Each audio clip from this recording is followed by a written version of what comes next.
Breaking news. What? This is huge. I'm What? sorry. Okay, 2 months Matrix old. 4. Lana Wachowski directing. Oh, yes! Keanu and Carrie-Anne Moss are in it. What? I don't know what to tell you. What?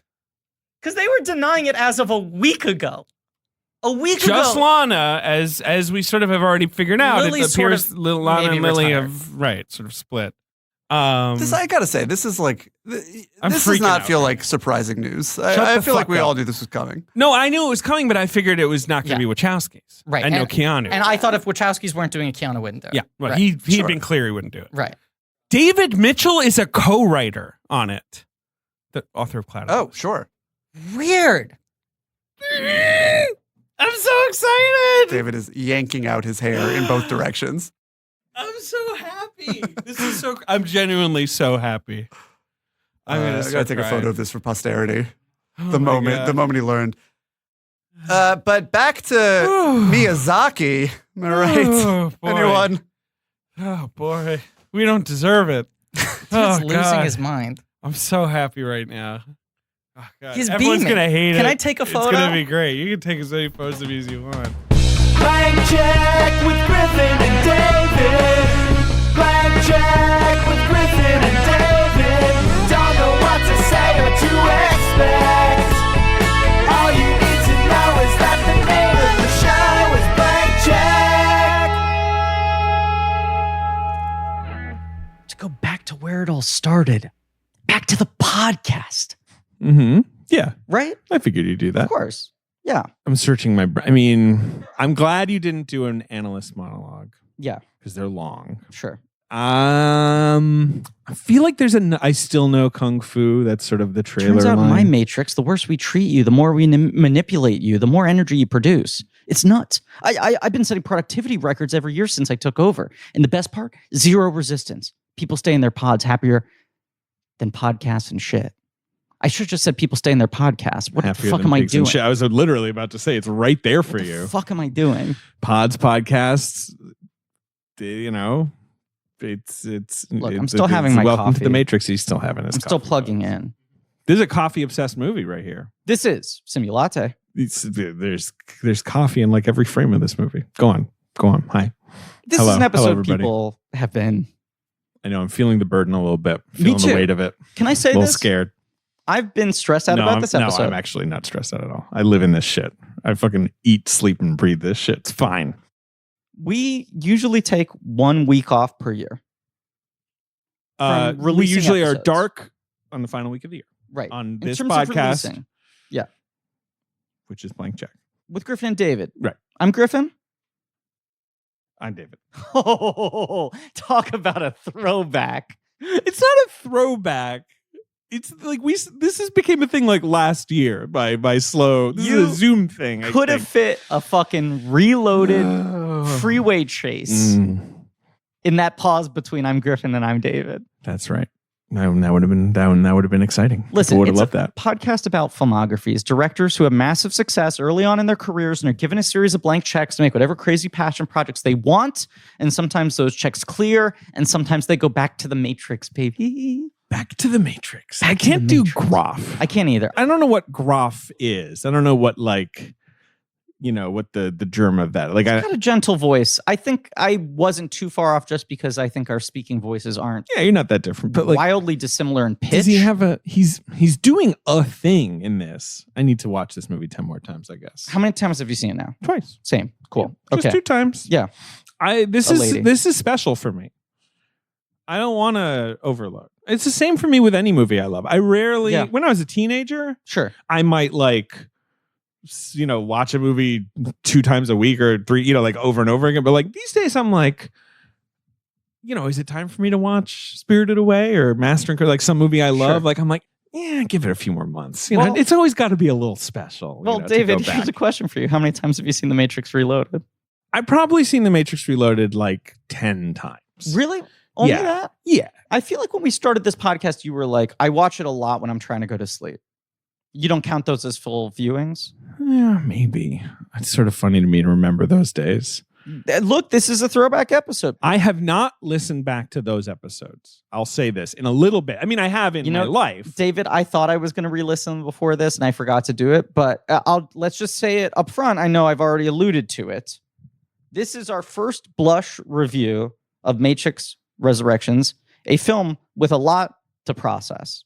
Absolutely. Even though it's been a week. A lot to process and a lot of online discourse and noise surrounding it. Which is maybe at a peak right now. Mm. Who knows? Yes. No, definitely. But we covered the Matrix very early on in this show. First year, we were a stupid Star Wars podcast. And then we had the Blank Check premise in year 2, and we did M. Night Shyamalan, and then we did the Wachowskis. Those were the two. Those were our first year. Where we were like, this is an interesting premise to do with these two clear examples, and then who knows what the fuck this show is after this, or if they cancel us. You going to cancel us, Ben?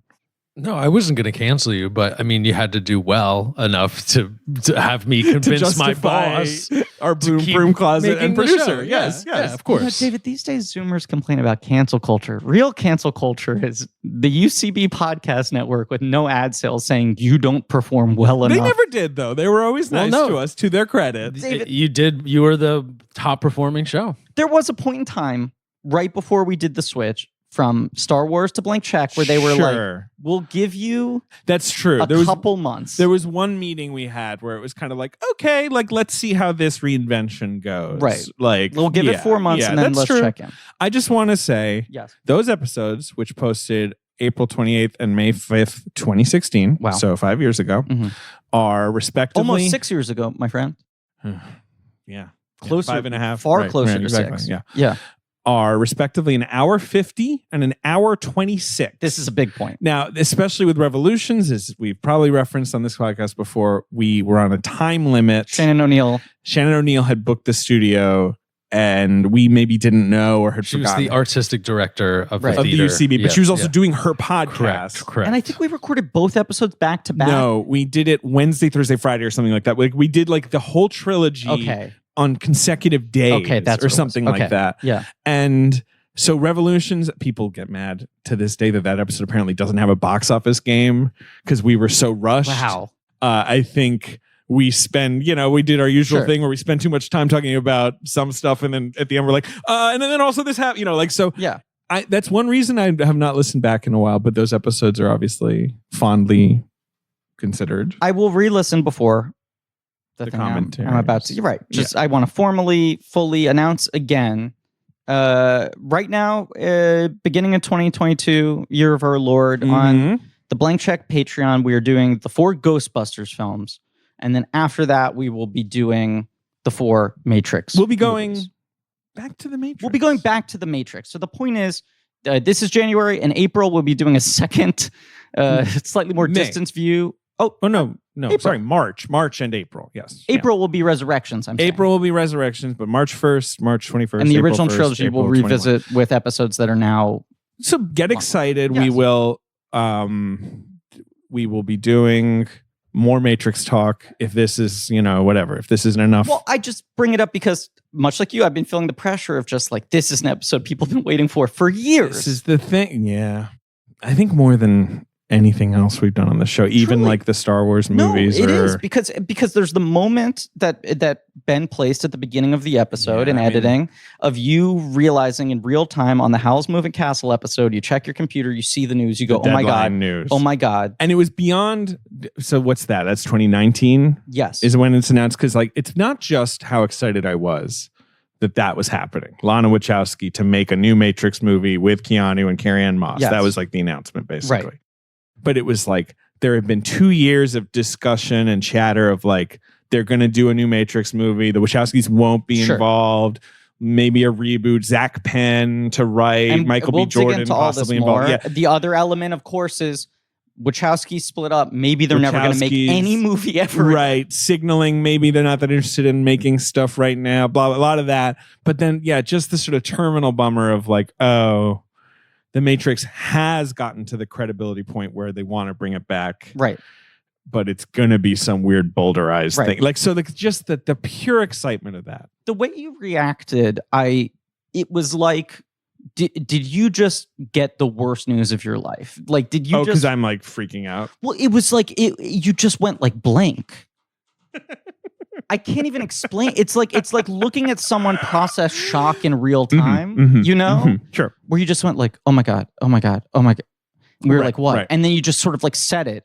It was wild that it was like there had been no rumors, and then suddenly there was a full announcement. There had really been very nothing. Like Chad Stahelski had said one thing once about like Lana has a pitch for Matrix 4 that I love, and then had walked it back and been Right. like, well, it's very Right. theoretical. Like that was the only time anyone had even right. hinted at that. And we were just ready for the Zach Penn bummer news, and then suddenly it was like Lana, Keanu, Carrie Ann, Ross. It's a sequel. Right. It's like back Right. to the Matrix. Mitchell and what's his name co-writing David it. Mitchell co-writing it with Alexander Hammond. Right. Yeah. Like, and here's the release date, and you just Mhm. you say your great line. What do I say? I don't. It's going to be amazing, and everyone's going to hate it. I was right. Look, I will say I actually think you were less right than I thought you were going to be. I thought this was going to get like Jupiter Ascending levels of backlash. And I think there are more people who are on the wavelength of this movie than I would have expected.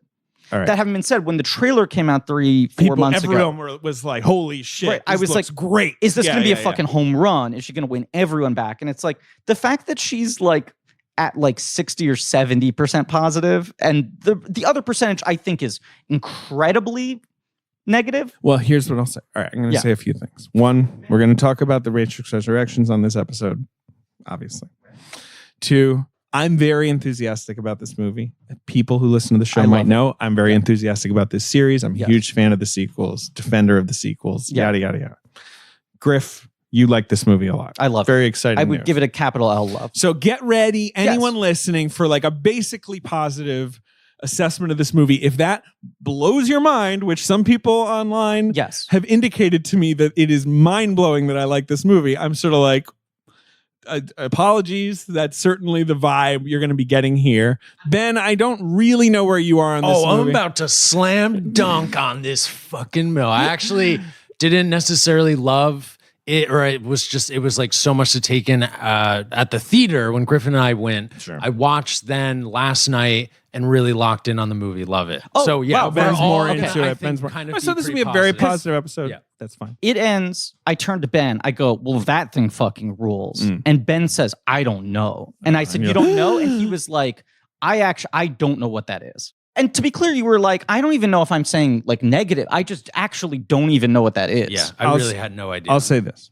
Yeah. The movie got, I would say, a few very positive reviews, mostly mildly positive to mildly negative reviews, and some like abjectly negative reviews. It's about 64 on Rotten Tomatoes. Not that Rotten Tomatoes is really a metric of much, but still, like not a home run. But Revolutions was like 30. Well, something? Revolutions was greeted with Hostility. disdain, Right, whereas absolute Reloaded widespread. actually was sort of like a Phantom of Menace thing where it got pretty I good was gonna reviews. say Phantom Menace, Star Trek Into Darkness, where the critics were like, yeah, it looks like a Star Wars / Matrix Rise of Star Trek Skywalker. movie to me. Right. Rise of Skywalker got fairly bad reviews, but better than it deserved. The first probably. wave were people being like, yeah, it's not great, but it like works. And then I feel like 6 weeks later, everyone was like, oh, this thing's fucking diarrhea. In a Well, that's bowl. what I'm saying. Like the reviews from the critical community were all right.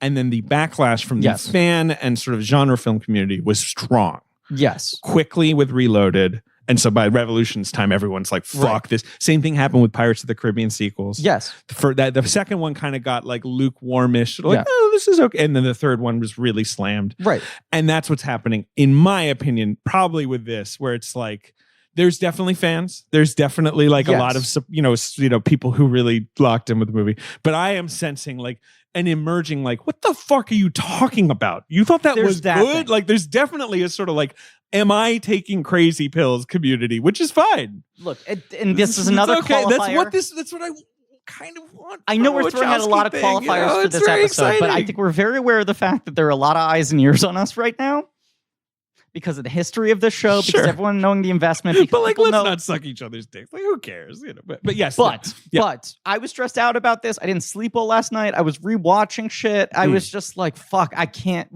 like, how are we going to even do this episode? But all this to say, especially in the last 2 years when I've been losing my fucking mind because of the state of the world and being in isolation, what have you. Right.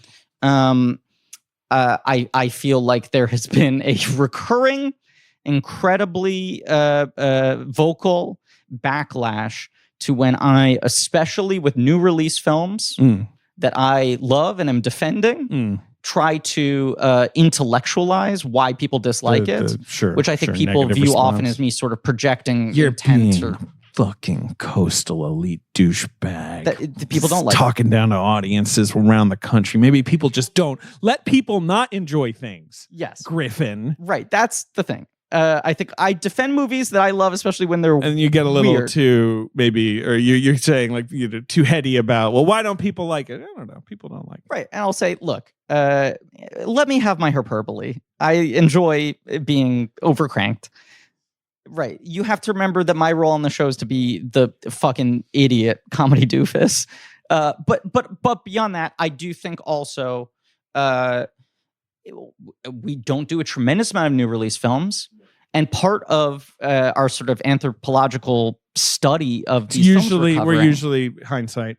We're usually looking at stuff with hindsight. So I think there's a muscle in my brain that is trying to understand the reaction to a thing where when it's old and it came out a week ago, people are like, you're attacking me at a raw wound.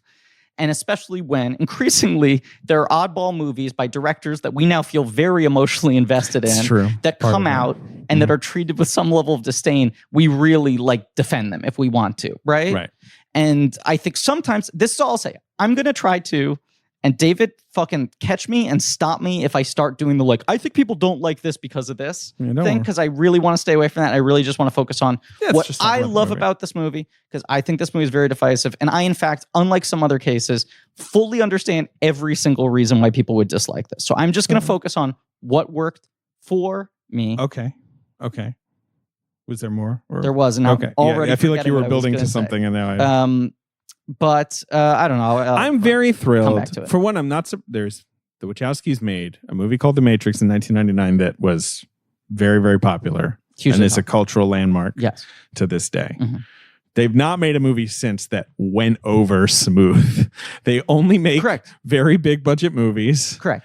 But they've never released anything. The Reloaded's the closest to a movie that did really well with the critics and at the box office. It's sour. It's sour quickly.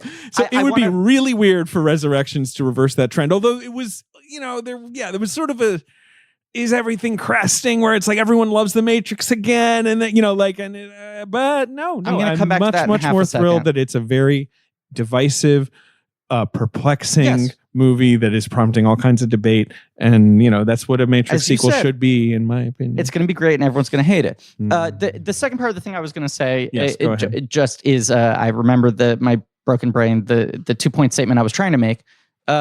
The other side of the thing is, I feel like very often, especially with these new releases, when you get to these responses that, as you describe, are you taking crazy pills? It is impossible to like this movie. Are these guys putting me on? Right? I've gotten a lot of that recently where I'm like, have you heard of me? I'm very fond of these movies. Like, it's really not surprising that I like it. No, of course not. I mean, you had a tweet about your wife going, I'm happy that you like it. Truly what she said the second the movie ended. I was like, and she was like, I'm glad you like it. And I was like, okay. Which, look, that's a very romantic statement. I find that speaks to the health of your marriage and the loveliness of your partnership. Oh, that's a wonderful thing to a partner to say to another person. But I ask people, I will stay away from the fucking shit I do that annoys people. I ask people to grant us the understanding that we're not fucking putting you on. Right. We're not in the tank. We like the movie.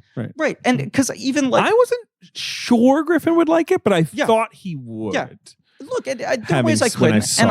I point to, and I still need to watch it a second time, West Side Story, I wanted to be fucking effusive about, and I clearly liked it a lot, but had hangups, and I didn't pretend like I fucking love this movie. And I feel like I will see people go like, they clearly didn't like this, but they thought it'd be a bummer to shit on the movie, so they pretend they like it. And that That's one of the few fan responses to our show that actually regularly pisses me off. Okay. But don't worry about it. Let's that's why I'm just, those are the two qualifying statements I wanted to throw out. All right, okay. All right. And just in case we do have to say it, I don't know why, but just on the off chance that somebody new is checking out the show with this episode, we are going to spoil the movie. We're going to spoil fucking everything about this film. If you don't want to spoil, then turn it off and see the movie, and then you can listen. And that person, of course, saying this, because it's a new year, maybe this is a jumping in point for people.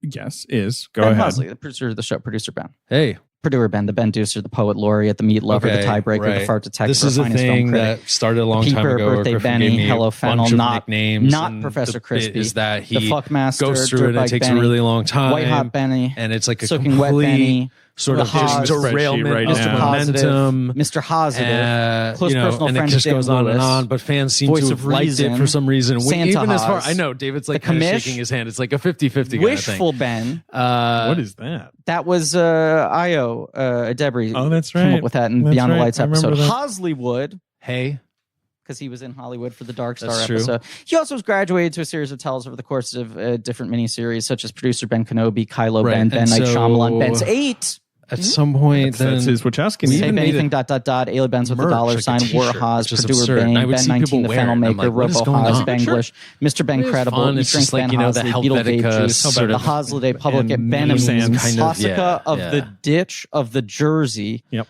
Stop making Bens with a Z. So now he's doing the miniseries Haas, names. Pig in the City, Ben Hosley met Sally, The Secret Life of Ben's with a Z, The Great Mouse Fart Detective, The Hosbreak Kid, parentheses open to punch up, Ben's in the Haas.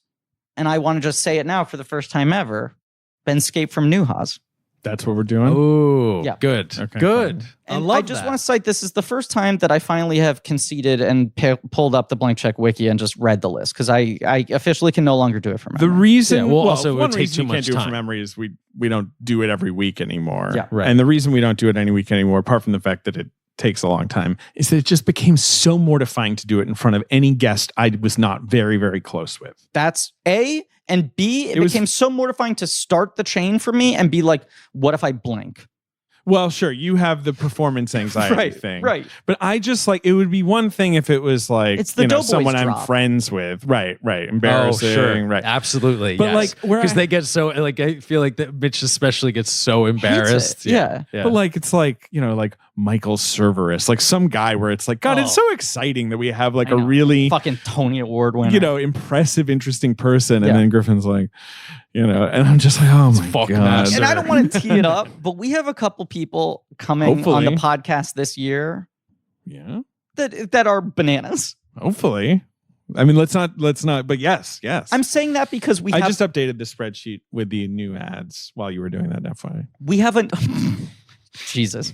We have enough wild people booked Mhm. that I feel comfortable saying we have a couple wild people coming, because even if some of them drop out, there are enough people on the spreadsheet right now who blow my mind to possibly be on the show that I imagine at least one or two of them will. Super Yeah. exciting. We love it. The Matrix Resurrections. So, is so- a Lana Wachowski film. Lana solo for the Yes. first time, although Sense8 season 2 is also solo Lana. I want to dig into context here, because Yeah. I do think Ben and I walked around for a while after seeing the movie. You saw it at the Williamsburg Cinema. We did. Omicron has been ravaging New York City. Mm. This movie was obviously available on HBO Max. I completely understand and support anyone who just does not want to go to a fucking theater right now. Yeah. It's scary. But you and I agree, and perhaps we have biases here, but I do think I am able to impartially view this with a certain amount of logic. I do think movies are a safer indoor activity than most public things, I agree. We don't need to talk about especially this. because, Yeah. like us, we just found a screening where there were going to be 5 people in a big auditorium. It We looked at the Fandango preview. We were like, this time, no one's there. Look. The screen's big enough. I Yeah, see yeah, the yeah. seats. We But sat look- up front, David Griff style. Way up close. disgusting. Everyone's different. Everyone lives in different places. Everyone's allowed to do it. David's one of these people, like my father, who wants to sit as close to the exit as possible. I And like back aisle. Back Yeah. aisle When people corner. are like, well, the screen's not filling your face. And I'm like, the screen's very big. I can see the whole screen. It's right there. Right. And I want to not remember that anything exists other than the screen. Right. All I need from a cinema experience is, darkness, good projection, bright, blah, blah, blah. And I asked for total immersion. Right. No one's looking at their phones, blah, blah, blah. Like, that's all. Like, I will say I saw this film at the Lincoln Square IMAX. Oh, okay. Did I tell you what happened? No. And that was like kind of, it was like a slightly edgy time. You were like texting me though, being stressed out about getting there early enough that you could get your seat. There's a particular seat I like at the Lincoln Square IMAX right at the back because it's secret bathroom. There's a secret bathroom. Not that I went to the bathroom during this movie, but I am a famous peer. Famous it's probably one of the movie 3 or 4 things you're most famous for. Yeah, Esther Zuckerman, friend of the show, loves to anytime I don't pee during a screening, be like, "Damn, you liked it." It's like you didn't take a break. With my dad, the test used to be a movie was really good based on how little he slept through it. Sure, right. When he would take us to fucking movies, and he'd go like, "Yeah." It was just an edgy, the cases were going up. You're starting to hear about people, getting, whatever. And so I remember I was a little anxious about that, but I was also anxious about I want to see my movie. Of course. This screening, by the way, there were not a lot of people there. Yeah. I expected kind of a rocking Full House, which I had just gotten at Spider-Man for the press screening. And this one, that's for the whatever irony reason, of this. it's a very big theater, theater. So maybe that's why it felt sparse, but it was But a third full, maybe. Spider-Man today just crossed Sony's highest grossing film of all time. In 9 days, 10 days, Whatever. something insane. Yeah. I mean, no, the stat I saw is that it just outgrossed Rise of Skywalker, Sure, which was the highest grossing film the last 2 years. Right, because it was the last sort of it was the pre-COVID highest grossing film of blockbuster, 2019, the last pre-pandemic year. Yeah. Right? So it's now the highest grossing film in 3 years, including even the rest of the 2019 box office. And it surpassed Rise of Skywalker's number in 12 days. It's very successful. That took Rise of Skywalker 91 days to get to. It's very successful. It's a fairly fun theater experience that I had seeing that movie. It is. Nice. It is. I enjoyed that movie. It is, but it also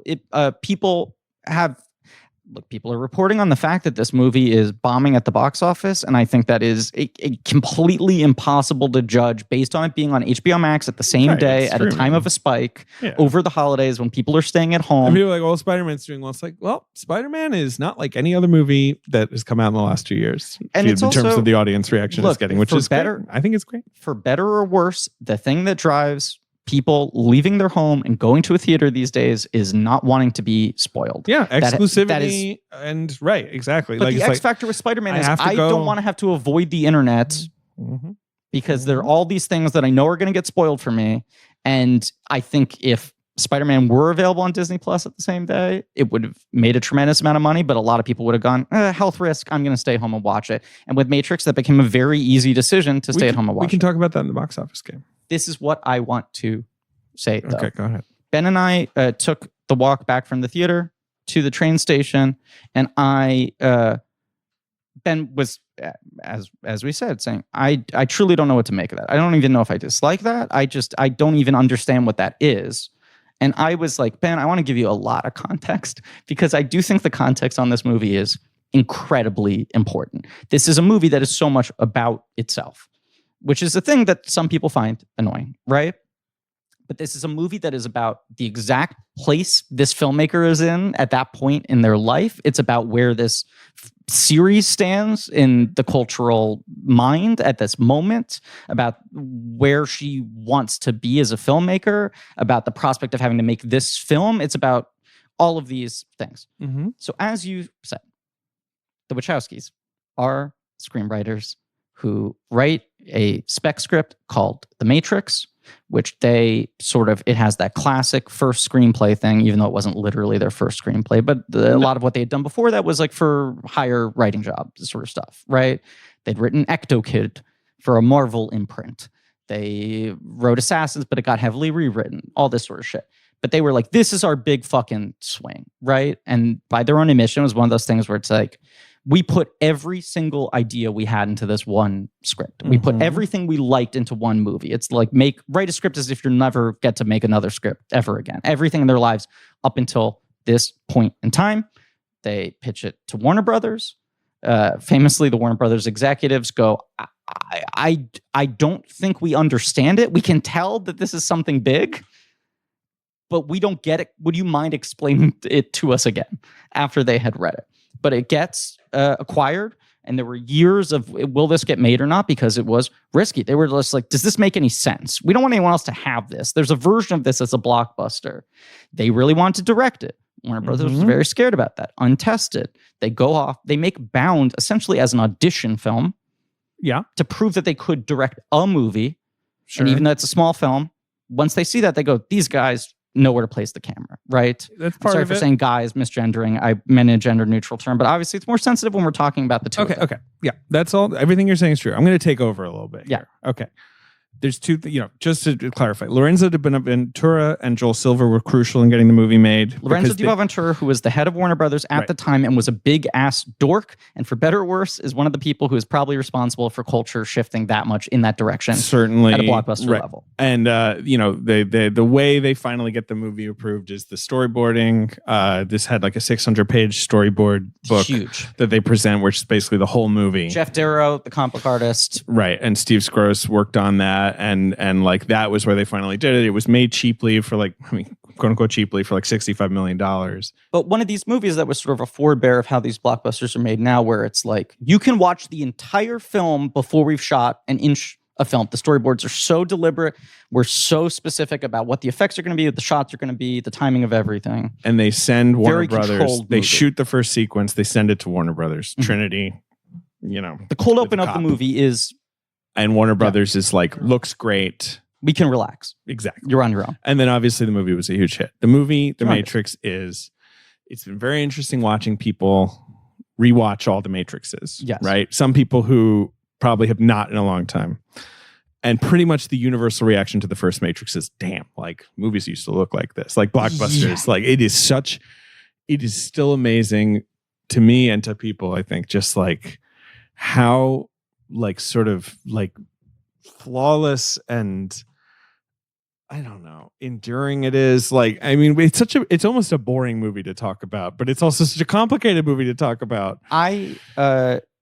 They re-released the film. They remastered in IMAX, and then they also released it in normal size screens. Yeah. And I dragged past future Romilly. guest, my sister Romilly Newman, to see it because she had never seen it. She was 1 year old when the first Matrix came out, 1999, right? which is a bizarre thing to think about. That someone can be quote unquote an adult. Well, it's a 23-year-old movie now. Correct. Yeah, right. yeah. Right. And she's about to turn 24. Yep. So I took her to see it, and she knew almost nothing about it. Sure. She actually has avoided the cultural It's not her osmosis of thing. the Matrix. She's not into sci-fi. This was nerdy boy shit, right? In her mind. All she knew was that I had quote unquote some trans take on it. And before it started, I was like, I need you to understand this isn't a take. This is the reality of these Sure. filmmakers and what's happened to them in the Sure. 25 years since, right? But I was very curious, like, is she just going to shut down, or is this movie as sort of like universally undeniable as I think it is? Yeah. And it is. She just went like, yeah, holy shit. And it was also wild to see someone whose entire life has pretty much happened post-Matrix Mhm. be able to pinpoint things. Like I was trying to contextualize for her a little bit, like, you to understand, no one had synthesized all these things before. Right. These were things that existed, but not in the mainstream and not together. When you're combining sort of like club culture and anime and martial arts films and like deep, hard sci-fi theory and short story, all this sort of shit, right? Coding, Video games. Yeah. Yeah. All these things. And she was like, the fashion in that movie is incredible. And I was like, yeah, it still fucking is. It You is. look at the Met Gala any year and at least 50% of the people look like they're from the Matrix. Still. Almost 25 years Sequels have incredible fashion later. too. Yep. But Yep. this is the funny thing. So I'm talking about this with her, right? And then she's like, so then what happened after this? She asked the questions that are so funny that are just the questions you cannot help but ask after watching that movie, even this decades later, right? She went like, wow, okay, I finally get Keanu Reeves, Mm, right? sure. She was like, yeah, this is undeniable. I see the whole thing now, right? And interesting to watch now at a time when I feel like he's finally earned universal credibility. He's no longer the butt of some jokes or whatever, right? Even when he had a win, people used to be like, he usually sucks, but he's effective here. Right, Now right, I feel like right. people are like, no, Keanu rolls. Question number 2. What happened to the woman who played Trinity? Sure. You watch that movie and you go, why have I not known Right, why this is she person not as a a bigger movie star deal? my entire Right, lifetime? yeah. And I'm like, she did other stuff. She works. She's around. Her being back for fucking Matrix 4 is crazy. And Romilly goes like, so wait, what are the Matrix sequels? The fourth is like the first one, 20 years. And I go, Romilly, everyone hated him. And she went, how is that possible? Are they really different? Which I thought was such a funny response. Sure. She was like, I just watched this thing. This fucking is undeniable. Yeah. The ending is so good. They made 2 more of them and people were angry. And I was like, yeah. And she was like, are they not the same? Yeah. My short answer I gave her was like, the expectations were so high. They shot them at the same time, cutting edge special effects, budget so high. And the 2 movies pretty much deconstruct and deflate everything that the first movie. They do. And I think they're very intellectual. They don't have the same sort of clear emotional sort of awakening through line that made it easy for anyone to get into the first film. They go deep into the lore. Yes. David loves them. And Romilly was like, of course he does. They're it's too complicated to talk about the sequels right now. I can't do it. But it makes sense that they were not popular. Right. I didn't like them when I saw them. At the time, the question I was going to ask. We talked about this. I was annoyed about Reloaded. I was so hyped. I was 17 years old. Yes. And like, I remember, I was very intrigued by the architect scene, which I remember, I do remember even at the time I was like, okay. And I was definitely not like, I went to see Revolutions. I wasn't like, fuck that. Like, which a lot of people were, because like Revolutions made half as much money. But I did not go. Right. I basically saw it for the show. Yeah. Yeah. All those years ago. Like I hadn't even seen the third one. That's how I think little interest I had. Did you even? I think you did watch the third one for the show. I did. Maybe. Yes, I think you did. Eventually, it was I kind know of back I in the day when we were like, Ben, you can skip this one if you don't want to. But let's say, I mean, like there was there's lots and lots of reasons why the sequels were not $150 million domestic drop off between 2 and 3. Right. Well, and as you said, Rotten Tomatoes, it went from like Reloaded gets 78% or even higher. I can look it up. Resurrections gets like 34. Like it was like all the anger of people like a couple months later sitting on Reloaded and feeling irritated. And I also feel like it was a little bit like after Phantom Menace came out, where people were like, okay, that didn't rip the way I wanted it to, but maybe the third one will make sense of it. And then I think when people felt like the third one didn't give them what they wanted, they were like, now I hate Reloaded twice. The third one is also is probably the most challenging in that like it sort of takes a lot of the lead characters off the board for a lot of the movie. It's mostly set in the real world, which has a much more depressing aesthetic than The Matrix. Yeah. It's got the sort of machine versus humans war, which I think some people dig, but it's very anime, but is not as cool as bullet time and martial arts and all that. And like, so that's part of it. They're all great. They rule. They're amazing, but there's no way they rule because they're very, very, very challenging and they are very, not more of the same. And as you already said, and as I said to Romilly, explaining shit to her after this, I'm like, and then every movie they make after that bombs. They keep making movies that are visually challenging and interesting and innovative, and they keep making movies that are genre films. Yeah, Speed Racer is probably the least sci-fi, but even that is very sci-fi, and obviously is a cartoon adaptation. I took her to see Speed Racer when she was a child, and the look on her face when she was like, so then what happens after the Matrix sequels? And I was like, they made Speed Racer. They sure did. She could not believe. And Cloud Atlas and is sci-fi, but also a million other things. Jupiter Ascending is more, I think, what people wanted from them. In theory. It's like, hey, they're doing like a sort of straightforward sci-fi movie, and then people see it and are like, well, I don't like this. It's goofy, it's silly, it's a fairy tale. It's right. It felt like Jupiter Ascending was the end of the line, and then it was like, now Netflix is backing up the Brinks truck. This feels like a pivot in culture that certainly has intensified since that moment, right? Where it's like Netflix is going to lure in the filmmakers who are starting to get reined in at the studios and let them do whatever the fuck they want. Yeah. And Sense8 is absolutely a whatever the fuck they want show. Definitely. It's good. But was an early example of Netflix going like, never mind. They canceled after the second season. They let them do a finale movie. It was so expensive. It wasn't breakout enough for them. Right. But definitely cult popular, and sort of builds. Season 2 is kind of like season 1, sort of a slow plot thing, and season 2 is more. But delivers more. For or whatever. 20 years, I feel like, and we defend their movies and other people like some of them, of course, there is just that thing. The general public consensus is like, why can't they just make The Matrix again?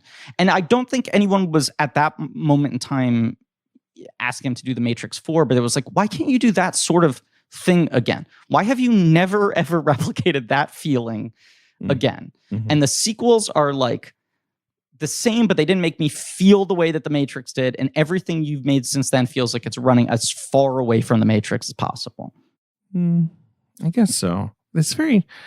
We've talked about this. They're Look, listen back to our episodes. Right. And of course, over that same period of time, there is 2 transitions. There is a shifting identity for both of them. It's all this stuff that ends up, of course, informing the text of the film. But Cloud Atlas and we've talked about this. Cloud Atlas and Jupiter Ascending are both about,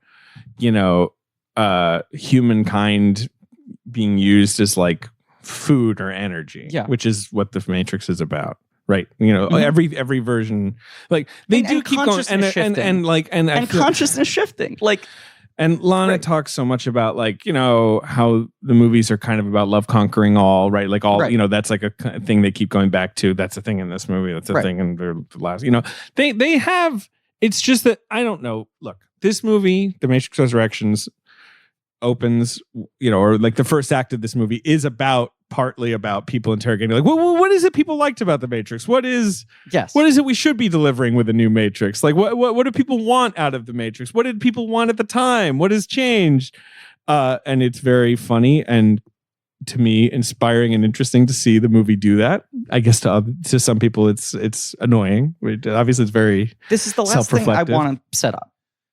Is that by all accounts, maybe starting 5 years after Revolutions, every year Warner Brothers circles back to them and goes, just by the way, if you ever wanted to make another Matrix, blank check whatever you want, right? And they keep on going, no thank you, no thank you. Sure. They always reject any talk of fourth Matrix. But it was one of those things, even with the kernel response to the sequels, where it's just like, well, if a franchise is worth over $1 billion, they're never going to let it lay dormant for too long. Because every film they made after that was still at Warner Brothers, much like Christopher Nolan, it was like, we're not going to do anything. We're not going to go above them because we don't want to sever this relationship, right? But after Jupiter Ascending, which is just the final flop, I think for the first time, Warner Brothers is like, we don't necessarily need to worry about pissing them off that much. So they keep on saying to them, would you want to make a Matrix? Would you want a Matrix? No, no, no. And when Zach Penn comes to them for some fucking meeting of some sort and goes, by the way, have you guys ever thought about bringing back the Matrix? Warner Brothers is interested for the first time. And he just goes like, I don't know, this thing's laying dormant. The green and the jackets and the fighting, there's something there. Zach Penn, to his credit, I suppose, is very enthusiastic about the world of the Matrix. He's just like, this world is so good, you can't leave it. So he wanted to do something. Right. And then there were rumors that Michael B. Jordan had basically visited Warner Brothers and they were kind of like, here's a spread of like things you could Michael do. B. Jordan franchise. What's a thing that interests you? Maybe he had expressed some interest in a Matrix thing, maybe playing a Morpheus type, or maybe not. Like, I don't know. Like there was never a script, and it absolutely sounds like the kind of exact blue sky pitching that you watch happen in this movie, where they were just like, Michael B. Jordan, he's black. Morpheus is black. Is it he's young Morpheus? Is he Morpheus' grandson? I don't know. Put a pin in that. There had been so many rumors, and Zach Penn had talked about has talked about it more about like he really wanted to just expand, quote unquote, expand the universe of the Matrix. Not going to remake. I'm not going to reboot. I will leave Neo and Trinity dead. It just feels like this is a universe in which there are other stories worth telling. He worked on Ready Player One, a good movie. I'm not a huge fan of Zach Penn. No offense to him. Me neither. I'm also not a huge fan of Ready Player One. Well, Ready Player One is great. But he has certainly worked on movies that I like. Like, he has a storied, you can see, career working on superhero movies. He did a lot of the X-Men movies. He wrote the first draft of the Avengers, which was supposedly thrown in the garbage. He wrote, he's written a zillion stuff. But he said, like, Ready Player One, that's a movie that's set in a very Matrixy world. It's set in a virtual world. Like, I love that stuff. That's the moment when this starts getting some traction. Sure, but then it doesn't happen because what happened was Warner Brothers went to fucking Lana Wachowski did their and annual- Lily, I think, both. Right. They went to both of them. They did their annual check-in. They go, hey, it's that time of the year. Yeah, Matrix exactly. pitch, Are you by interested? the way, this is the last offer because otherwise we're going to go ahead with this guy. I mean, I don't look. This is all rumor and conjecture. This but is no, all rumor and I know. conjecture. I don't think it was entire. It was also like, can we have your blessing? Because they needed, or they really wanted her blessing, their blessing, whatever. At Sure. least someone to be like, one of the Wachowskis to be like, we don't want to do any more Matrixes, but hey, Yeah. there's a world for people to play in if they want to. And they explicitly did not want to do that. Both of them give their blessing to a different project. Oh, the telephone's ringing. Click. Hello. Neo. Oh boy. What's up? Who is this?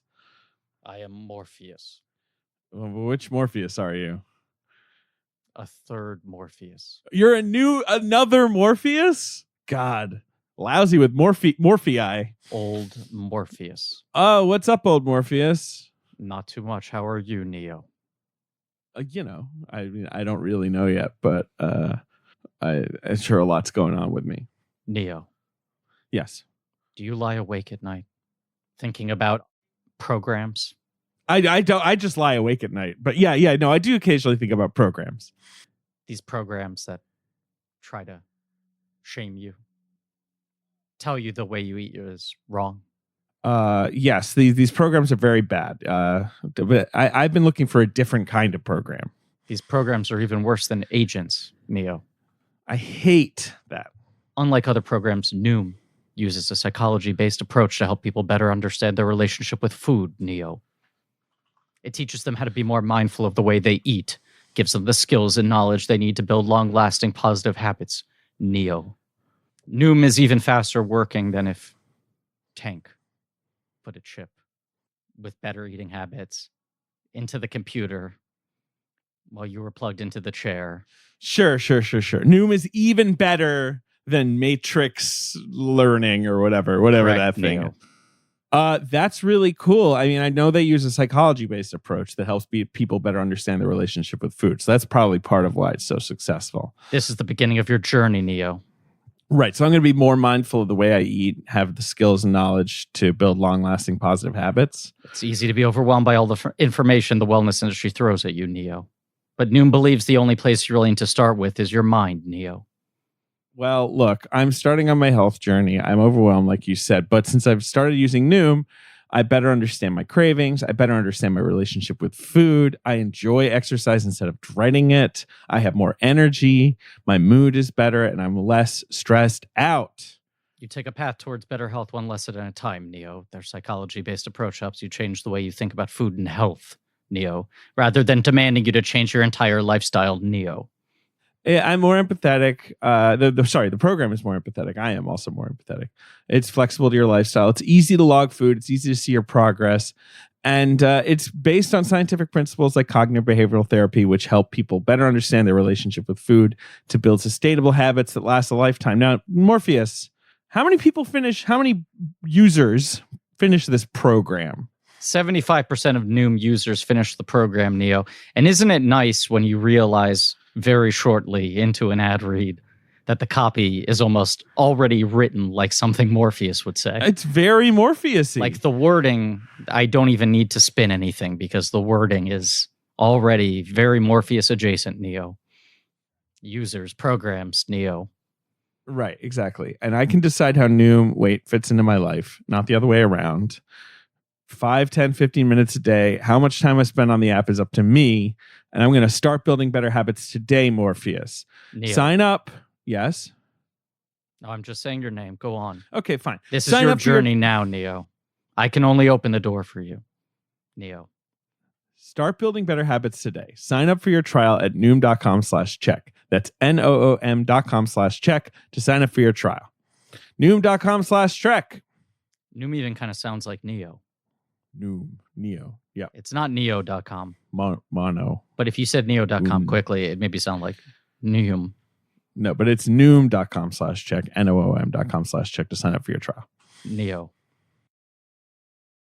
Rumor and conjecture. a thing that you and I heard directly, Mm-hmm. not from people who were in the room, but was that, it was sort of the final check-in of like, if you want to do it, we let you do it. Otherwise, can we get your blessing to do other things? At this period of time, right? Lily had transitioned, which happened years after Lana. Yeah. And when she transitions and comes out publicly about that, she also steps away from Sense8. She's not really involved in season 2 at all in season of 2. Sense8. Yeah. Right. And even season 1 was far more Lana than Lily by most accounts. Okay. They had a big facility. They had the production company. They shut it down. They sell the facility. Yeah, there's sort of, like you said, there was kind of the rumor of like, are they just done? Are they done? Making Was there a falling out with them? movies, whatever. Are they going to do separate things? Who knows? Yeah. They circle back to the two of them. In the year leading up to that, both of their parents die. Ron and Lynn Wachowski, who this movie is dedicated to. And they lose a close friend A as well. close friend of Lana's died. Yeah. Yes. Lana said that in her grief, being inconsolable, and being in this position where it's like, who would I want to talk to about my grief? The 3 people who just died. I don't know who to turn to. I don't know how to process this. This is so overwhelming. She started thinking about Neo and Trinity a lot. Yes, that the idea of having Neo and Trinity back was a great comfort. She said this in, Lana doesn't give a lot of interviews. No. But she has said that in whatever interviews she's given or There's whatever. this speech they did at that Berlin International Writers Conference or whatever it's called that I'll make sure we tweet out that I sent to Ben because I think it's very revealing in a lot of ways. But I think it literally just started as I started thinking about these characters as a comfort. I wanted to spend time with them in my mind. The idea of having them alive again, because obviously, spoiler alert, at the end of Revolutions, they die. Right. Dead. But I even think before it congealing into an actual story pitch. She says she had the story immediately, but I don't know. Yeah. It was just that in her mind, these characters come to her and then the story comes to her. But I think a lot of this movie is about the solace of characters we love, right? Mm-hmm. It's like, because it is interrogating. I think people think, I once again, understanding all the reasons that people could dislike this movie. But a thing I push back on is the notion I see in some places that this movie is a cynical exercise and that this movie is arguing that it doesn't need to exist. I think this movie is interrogating its reasons for existing. Right. And I think it's having some fun with the idea in culture that these things all need to be rebooted or revived or whatever. But I think it is a very earnest, passionate film about the machines have rebuilt these 2 fucking dead characters, right? And characters that weren't just dead, but were like decimated, blinded, rebar through the chest. Yeah, they're dead. They're all this shit. Sure. And you have these 2 machines being like, we're going to rebuild them and make them even prettier than they were before, right? And let them age, but only like a sexy amount of age, relative to how much time has passed in the film. And to some degree, that's like the cynical thing of, and we've complained about this a lot in different movies, sequels, where it's like the first movie ends so perfectly. This character had good closure. They evolved to this point, and then the sequel kind of resets them or revives them in a way that is depressing, where you're just like, let them have their peace, right? Yeah. Let them enjoy this. Yes. It's depressing that, for example, Agent K gets deneuralized, that RoboCop retreats back into his robot instincts, all these sorts of things. Yeah. And you have this thing that feels like this sort of cynical, gross exercise. These robots are bringing Neo and Trinity back to life. They won't even let them stay dead because they need to use their love to power the universe. Hell yeah. And I think that's a thing that makes some people go like, so they're acknowledging this is gross that they brought them back. And it's like, no, but the whole point of the movie is also that like, 2 things can be true at the same time. It's nice to be back. And they at the end of the movie, they thank the analysts for giving them a second chance. Right. And Lana herself is acknowledging, I always thought it was gross to revive these characters, but in my greatest moment of grief, I found so much comfort in thinking about them and their love. Beyond that, look, I love the original trilogy of movies. I love the ending. Yeah. I think the ending is great. The ending does end with the Oracle saying, like, I think we'll see Neo again. That's literally the last line is like, I think he'll be back someday. And it does also, Trinity, dies. I've always found Trinity's death, it's a very emotionally compelling, obviously. And like, it's sort of plot wise has to happen because Neo has to want to die. he has to accept his sacrifice, and it would make less sense if Trinity is just kind of like waiting in the car being like, go figure it out with the machines and then get right back here. So, but I don't think Trinity's death is like so dramatically necessary that bringing her back is some like spit in the face. Bringing them back is fine. I think the Neo death was one that people felt more prickly about because of the whole sort of Messiah arc of him, that it's like he needs to have the sacrifice and bring him back. I agree with you. Shrug. Messiahs are always coming back. Shrug. But the other thing that you have to acknowledge is just in the last 10, 15 years, the Lega sequel has become this fucking thing. The sort of 20 years on, your faves are back. But you talk Blade about Runner, how like Tron Legacy is this Tron, weird movie that's sort of the forebear of what all studio franchise thinking becomes, where it's like, what if you don't reboot it?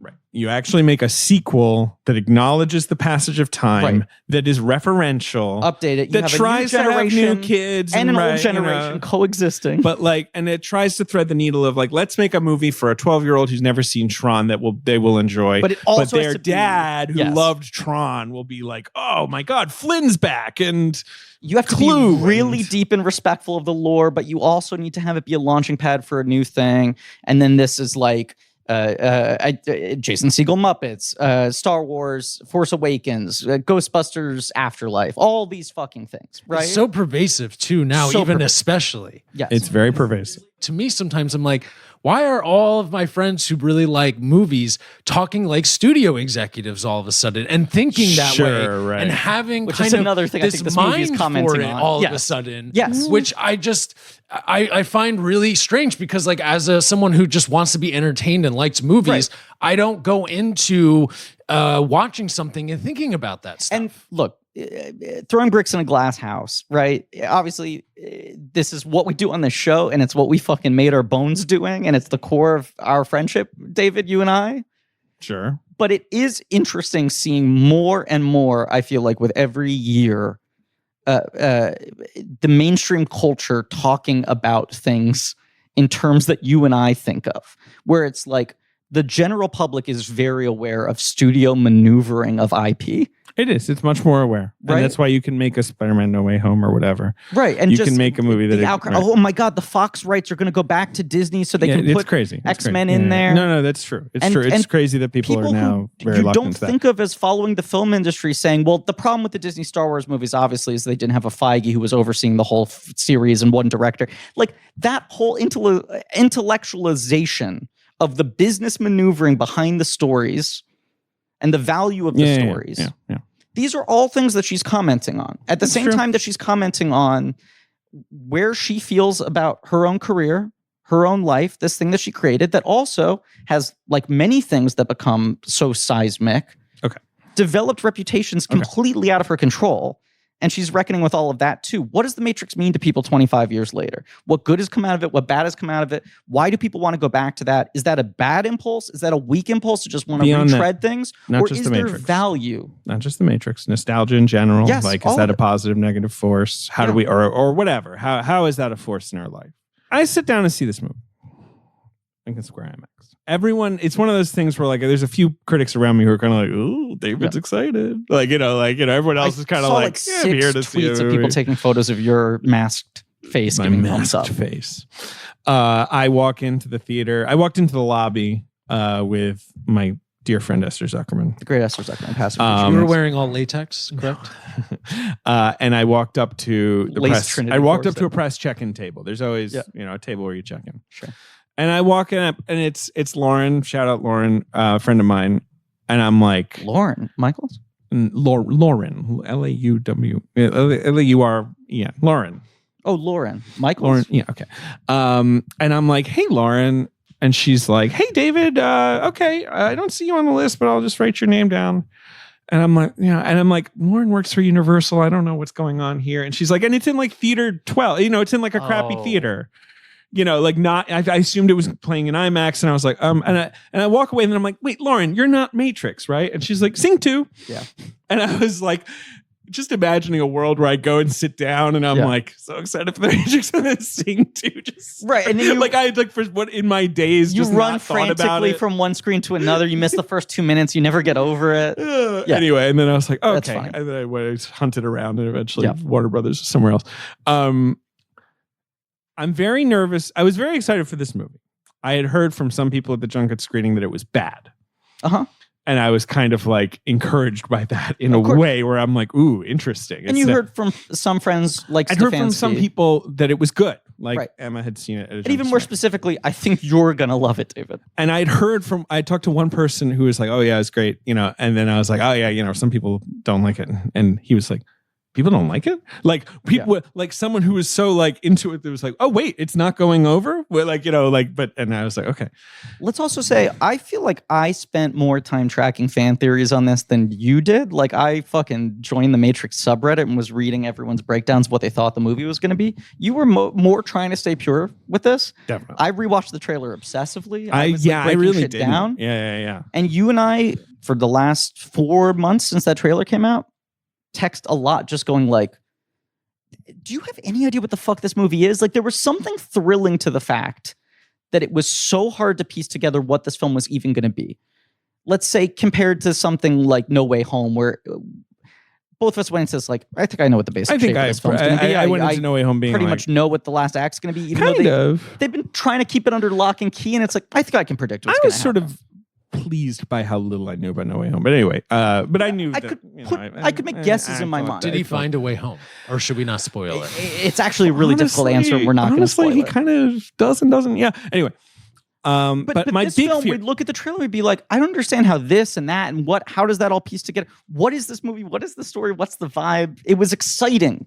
It wasn't even a fear, but my big thought was like, this movie will probably not be too heavy on Matrix lore, be too heavy on the sequels. Sure. It might Both try to because- reset to the cultural memory of the first film. Both because, right, like not everyone is up to date with them, and because, like, it seems to be more emotional, like from the very Right. little I'm getting, like, and I had heard from one person who'd seen it, like someone else had asked him, like, do I need to rewatch the sequels? And he was like, no, But we you're also, fine. we know Niobe's in it. We know Merovingian's I in knew it. that. It's true. That's Yeah. true. But I was still kind of like, and then so I watched this movie that somehow, in my opinion, is a very clever and aware take on revivals and Yes. sort of, nostalgia and bringing things back, is so exciting and deep and thrilling to a Matrix nerd like me in how it delves into the lore, expands, Yeah. very much addresses the sequels and Yes. builds on them. Yeah. And certainly does not try and kind of like wipe those away or whatever. Absolutely not. Which it would have been very easy for them to do Easy to do. with this premise. Very easy. And is a very kind of swoony, more sort of new late Wachowski kind of romance, like love conquers all. This movie is so of a piece with their last 4 films. More so. Very much so. But not in a way where it feels like dramatically, insanely different from The Matrix, but it does feel different.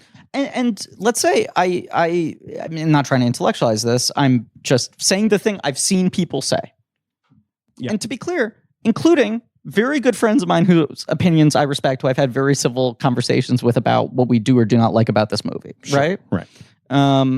And a lot of them just say, and I think this is beyond valid, I'm just missing the filmmaking style of the first 3 Matrixes. Definitely. This movie looks very different. It Yeah. has a very different visual language. The action sequences, which we will talk about, are very different, right? Definitely. The vibe of it, the tone of it, all of this sort of shit is more in line with the last 3 Wachowski projects, I would say, with Jupiter Ascending, Jupiter with Ascending. Cloud Atlas, with Sense8 in particular. I think this movie is very much of a Definitely. piece with Sense8. And I think Sense8 being some sort of, not a final form, but like Lana has talked about this, and to speak to the difference in style, right? As you said, Matrix was sold on this incredibly dense, precise, Storyboarded to hell. storyboarded to hell. Previs. The whole movie's figured out. They're executing what's in their mind's eye with like Hitchcockian precision, Mhm. right? Mhm. The actors have to move within a centimeter of the timing of this and this and that. Sense8, which was shot by John Tall. Yeah. Who shot their last 2 movies. He shot their half of Cloud Atlas Mhm. and Jupiter Ascending. Speed Racer was Tattersall. Mhm. And before that, Bill Pope. The great Bill Pope. The great Bill Pope did their first 4 movies.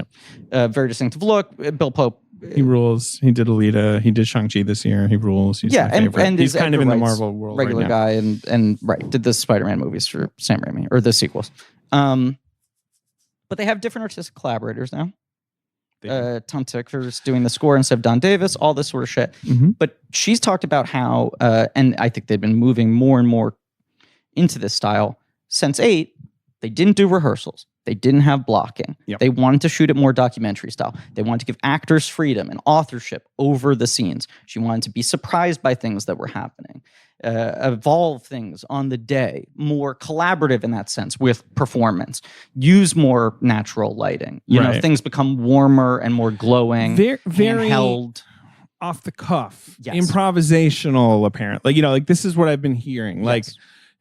Like what Jonathan Groff said. Like she was like, you know what? Take your socks off. Yeah. I see you as a no socks guy. Like, and Yeah. that was like on set as they're starting to film. Like, But, like, no storyboards. No rehearsals. Very emotional is how she's putting it. Like, very emotion led. They don't even do blocking rehearsals. It's like actors show up, you have your thing.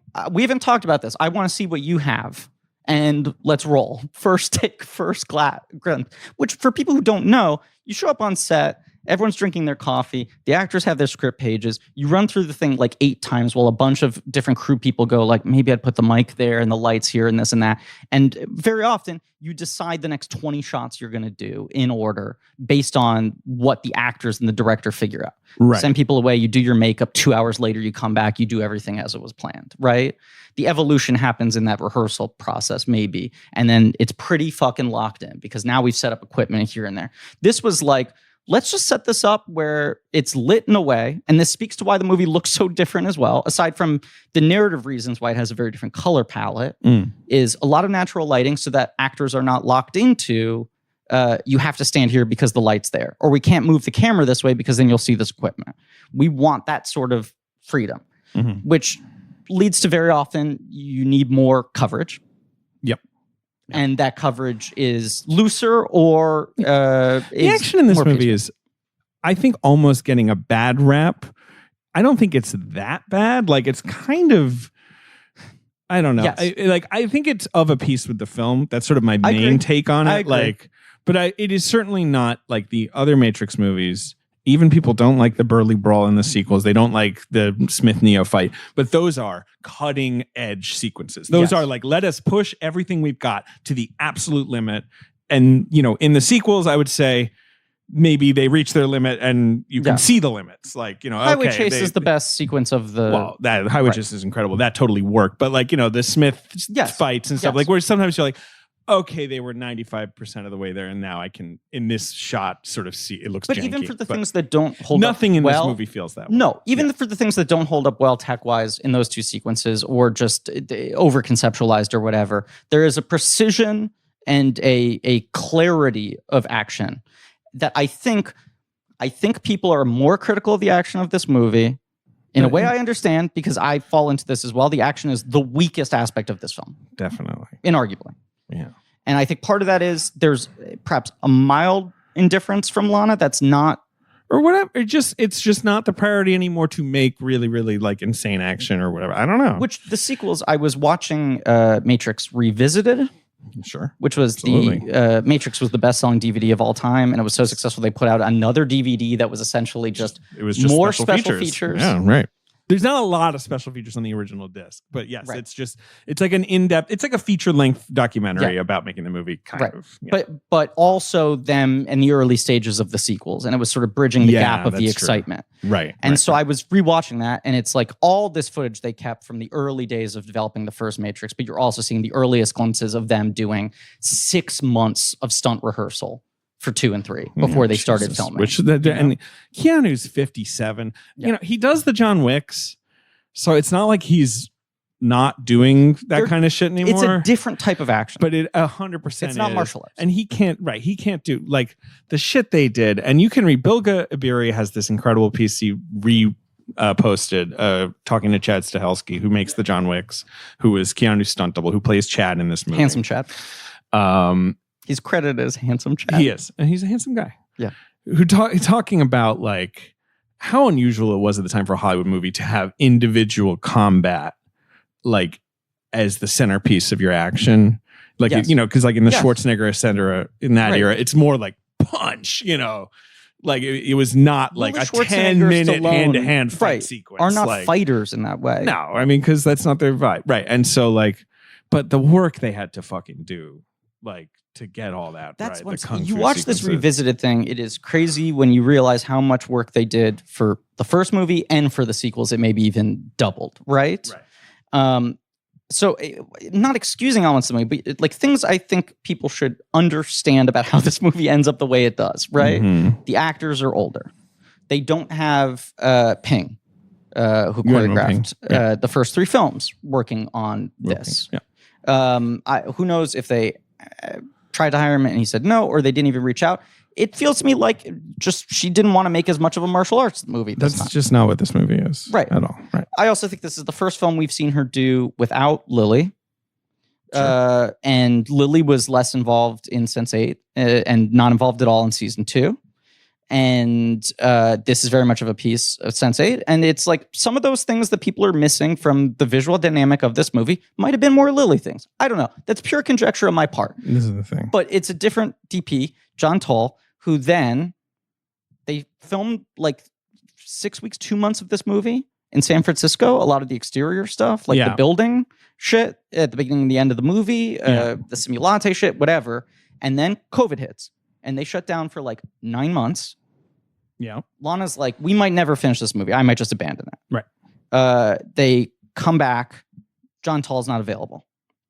So the camera operator, who He's had worked with credited. them on their last 4 or 5 films, but also Danielle Mass. regular Ridley Scott collaborator, an incredible Steadicam operator, a camera operator, becomes the DP of the movie.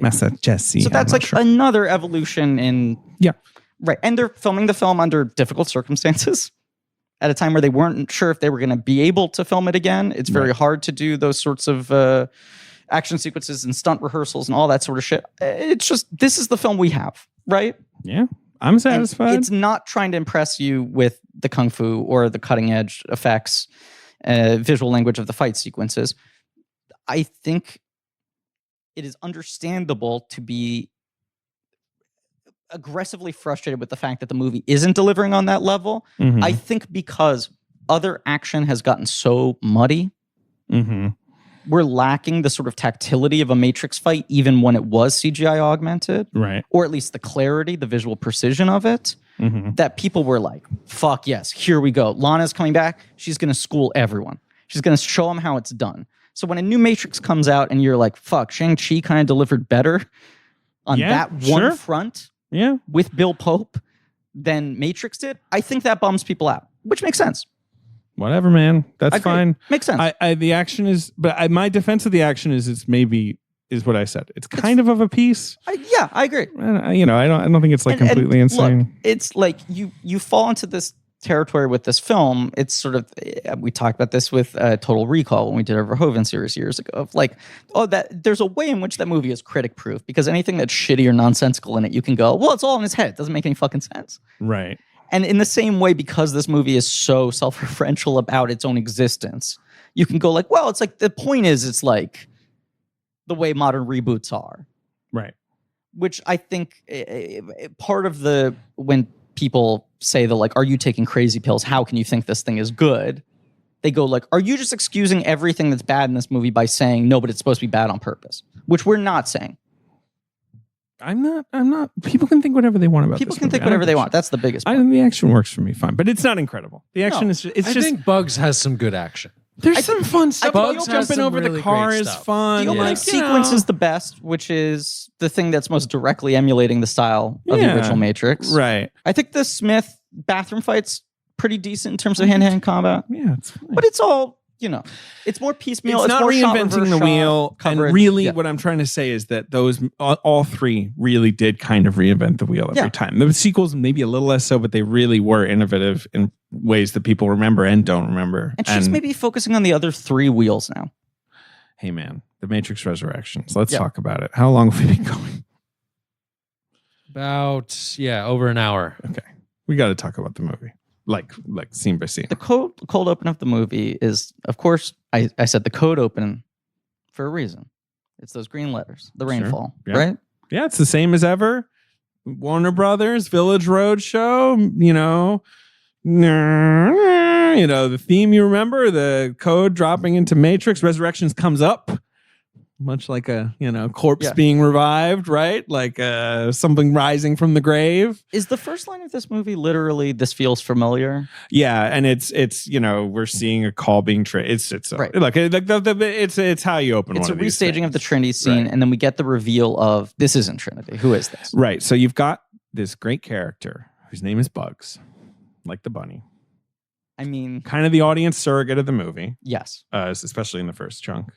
You're Played by Jessica Ray, Henwick. you're Sam Flynn, Right. Someone You're who's a Spengler. fan of the Matrix. You're Walter. Metatextually, is looking for Neo, Yes. is sort of reveres him, blah, blah, blah. Played by Which- Jessica Henwick. which, just to be clear, by the three examples I just cited, is already its own trope now. It really has become such a trope. And this character is both fulfilling that and commenting on it at the same time. Do you like Jessica Henwick? Look, Forky was like, who? I know this person. And I was like, right, 'cause Iron you Fist. watched every episode of Iron Fist. Yeah. You didn't even like it, and you watched it because she was in that. I never watched Iron Fist. I didn't either. I remember and the take being like, she's the fun. good one, right? She should be the like lead. he's She was a bummer. Colin Wing, right? She was a X-wing pilot in Force Awakens. Yeah, but she's not in the sequels Because they didn't communicate to Ryan Johnson that she was still alive. He thought she had died. right, and she's in fact in Knives Out too, which is Right. funny. And she was she's in On the Rocks, which I thought she was very good. That's the first time she stood out to me. that is a movie that I saw. Yeah. and I couldn't really tell you that she's in She it. plays the woman. No, I that know. Rashida I know Jones- who she yeah. plays. There's only 5 characters. Right. I by default I know. And she has like a really good scene at the end of the movie. And I was like, I who is this person? This person kind of stands out. And I looked up and I was like, oh, this is that action lady that everyone likes. She's This very. is that lady that everyone said was good on Iron Fist who keeps on Well- ending up on casting wish lists. She was also Nim. She was Nymeria Sand in Game of Thrones. She's one of the Sand Snakes, Okay. and those characters are big in the books and were maybe the most sort of egregiously botched element of the show. They had this sort of vibe in the show where the show, like you could tell they were kind of like, yeah, we have to do them to some extent because Sure. we know they're important, but we really don't care. Like, so they would just kind of show up and be like, "We are sexy warriors. Yeah. See you later," and then they all like die horribly. It's Like, interesting. It felt very insulting. She's in this zone where it's like she keeps on being like failed parts of nerd franchises. Everyone's like, but she's good. There has to be the right Jessica Henwick thing at some point. She's now great in said- this. They wanted her, I believe, to play the sister in Shang-Chi. They did. She was the first choice. And I think, this, both scripts are under lock and key and secret. And both projects went, if you audition for one, you can't do the other. You could screen test for one or the other, She picked this. but if you take the other, you're out of consideration and you're not even guaranteed the job. She picked this. well, whatever. She's perfect for this movie. She in my rolls. opinion. And here are things I like about her. Her name is Bugs. You like that she's called Bugs after the bunny. Yes. You like that. Like the things you use to listen to people and also like the bunny. That's what she has some says. line like Yes, that. yeah. There's also the scene where Neo wakes up in the real world for the first time in this movie and he's being operated on in the slab and she goes, "What's up, doc?" to the doctor. Great. 1,000,000 comedy points. I'm a big fan of Bugs' fashion. I think the Yeah. pants in the opening sequence rule. Her glasses. Do you like her how do you glasses? love Sort her of line in the glasses. middle. Sunglasses, right. There's the line in the middle, like of the bridge of the arms that extends in front of the lenses. Totally. Yeah. Great. I would say one of the standout characters as far as fashion. And this is another big thing is that I think part of what people were hoping for in a return to the Matrix was like, man, the Matrix is so fucking cool. These people are so steely and badass and Definitely. unflappable and sexy and confident. And Bugs is a lot more emotional, open, childlike, vulnerable than Matrix characters we've seen before. That's true. Bugs is it's true. Is a different, and she kind of acknowledges that. And in this early scene, she sort of also acknowledges, like, jokingly, like, the silliness of the binary choice of the pills, which we'll get into. Already, this movie's deflating right. shit. She's not like Trinity, where Trinity is like fucking an icicle, like so cool. And like, not that Carrie-Anne Moss doesn't play the vulnerability, like she's afraid of the agency, but still, like, she's just like the most badass. And Bugs is jokier, and they're not jokey in a way that bothered me at all. Quippy. Like, yeah, exactly. Right. I don't think this really ever ventured into they fly now territory. Like I saw some complaints with some of the dialogue, and I was sort of like, maybe there's a moment or two where it gets cutesy, but anyway.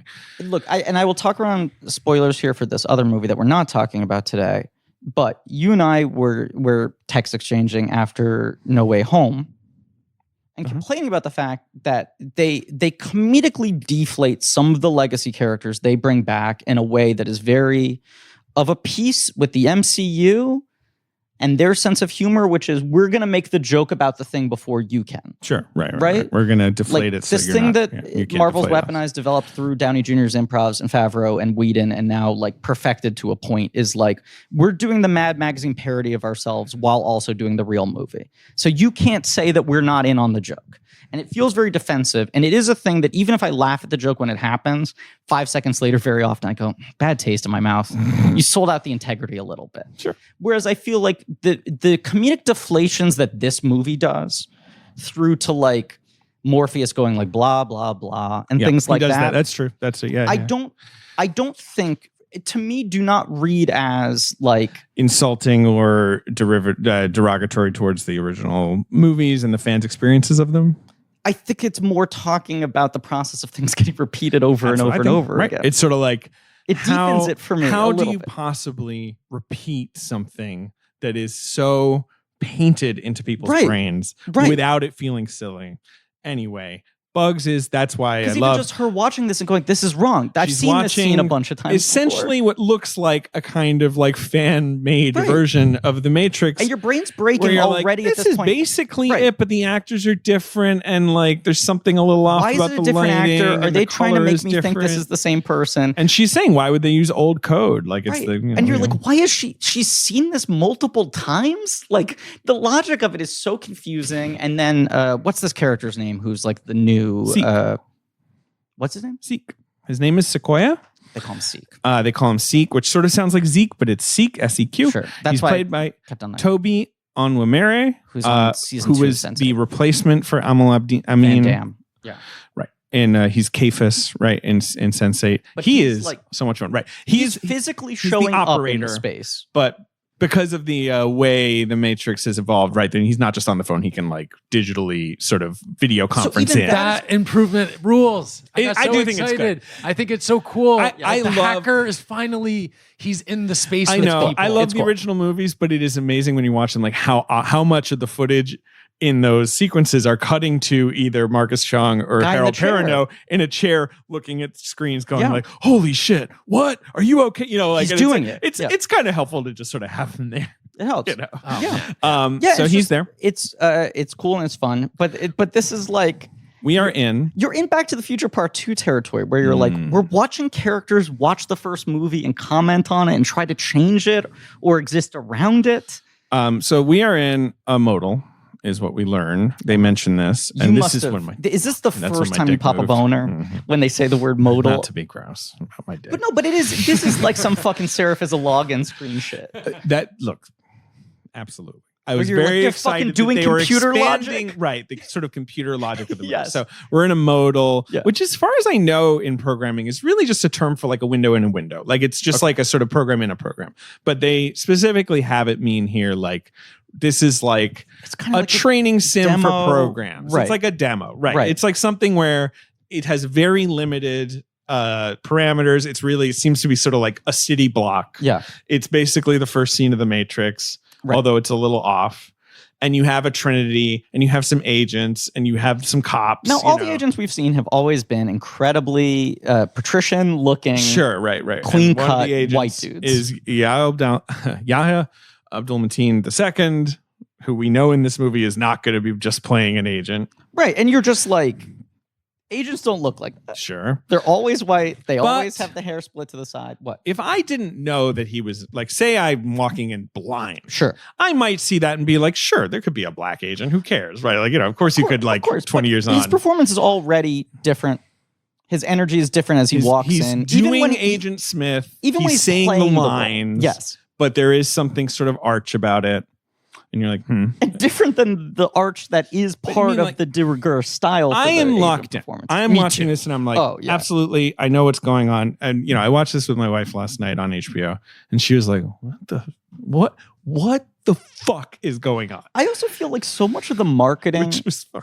the marketing fine kind of complaint. centered the Morpheus of it all more than the Bugs of it all, where Bugs is kind of more Definitely. key to the movie. Obviously, because he's got the aesthetic that's very course. recognizable. He's sort of dressed like Morpheus. And he's Yeah, this he's like got the sunglasses, new fucking bald, yeah. rising star. He's big, the dude right, fucking big hot guy. rules. I love him. Yeah. But it's funny that he has this and Candyman in the same year. Yeah. Which are It's true. both Two this sort of like, legacy is he revival. replacing the guy or is he It's true. playing a different version of the guy? It's true. And he also was Dr. Manhattan, of course, where it's That's right. almost a similar thing where it's Yeah, like, no, it is he or is he the same character? is he a or not? simulation or simulacrum? Which is one of the many things this film is dealing with. But the mystery of the Morpheus, how's this fit in? Why isn't it Lawrence Fishburne? Why is it a younger guy? Is that just some in-joke about the fact that they want to do the Michael B. Jordan movie? What is this?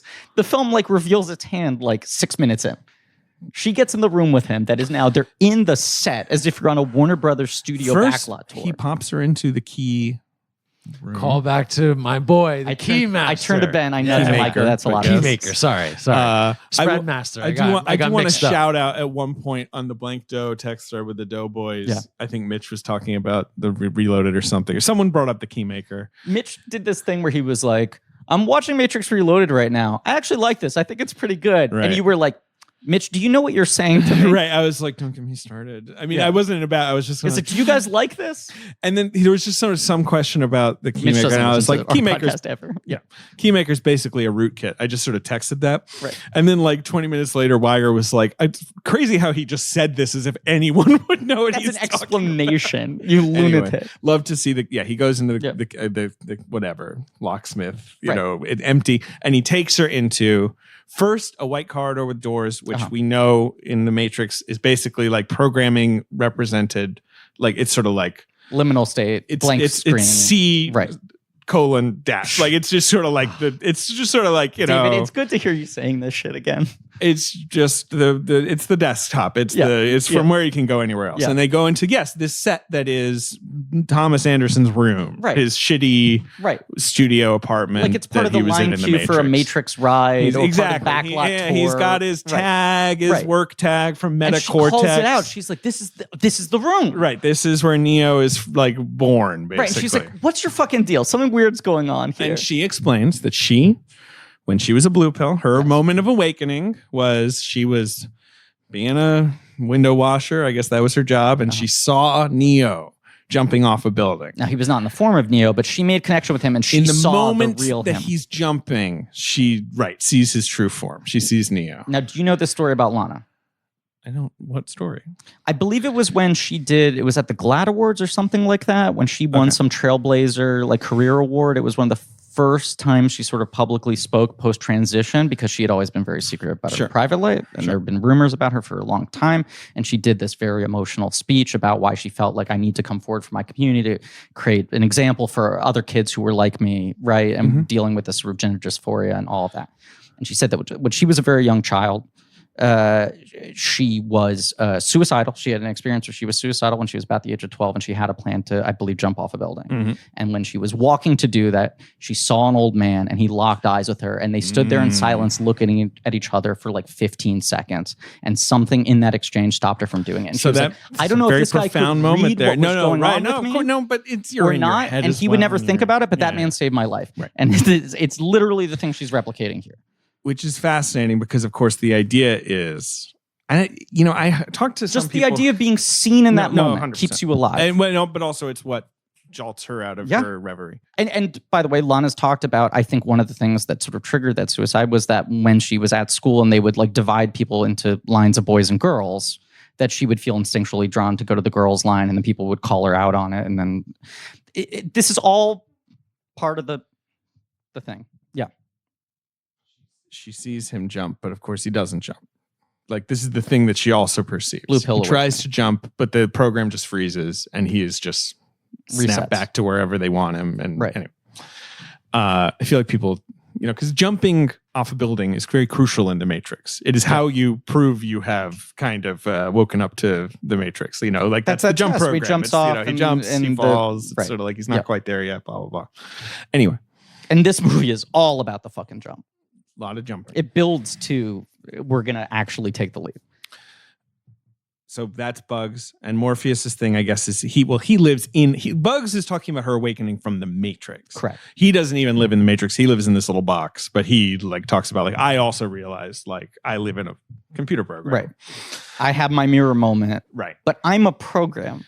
I understand that I'm a program. I've been positioned as an agent, but I see that my true destiny is I am Morpheus. I'm Morpheus, and I have to find Neo, which is sort of basically his core programming of I'm Morpheus, and Morpheus wants to find Neo. This That's movie what is Morpheus going does. So fucking hard. You're telling me that Morpheus is now a computer program who was an agent who recognizes I am the second coming of the guy who recognizes the second coming of the Messiah. And to be clear, what's happening is that Neo, who knows in some way that he's still stuck in a Matrix, is making a Morpheus to get him out. Because he knows, that's how I get out of the Matrix. Morpheus finds me. Right. So maybe if I make a Morpheus, program one, he'll come find me. And it's half delusion, half hope. But it's not clear either. Because I want to say in my first viewing, I at this point up into the movie have no idea what is going on. Yes. I don't know. I'm like, and obviously it's one of those sort of shocking cold open things that movies always do, where they're like, we'll catch up later, but here, here's some action. Right. I cannot parse what's happening because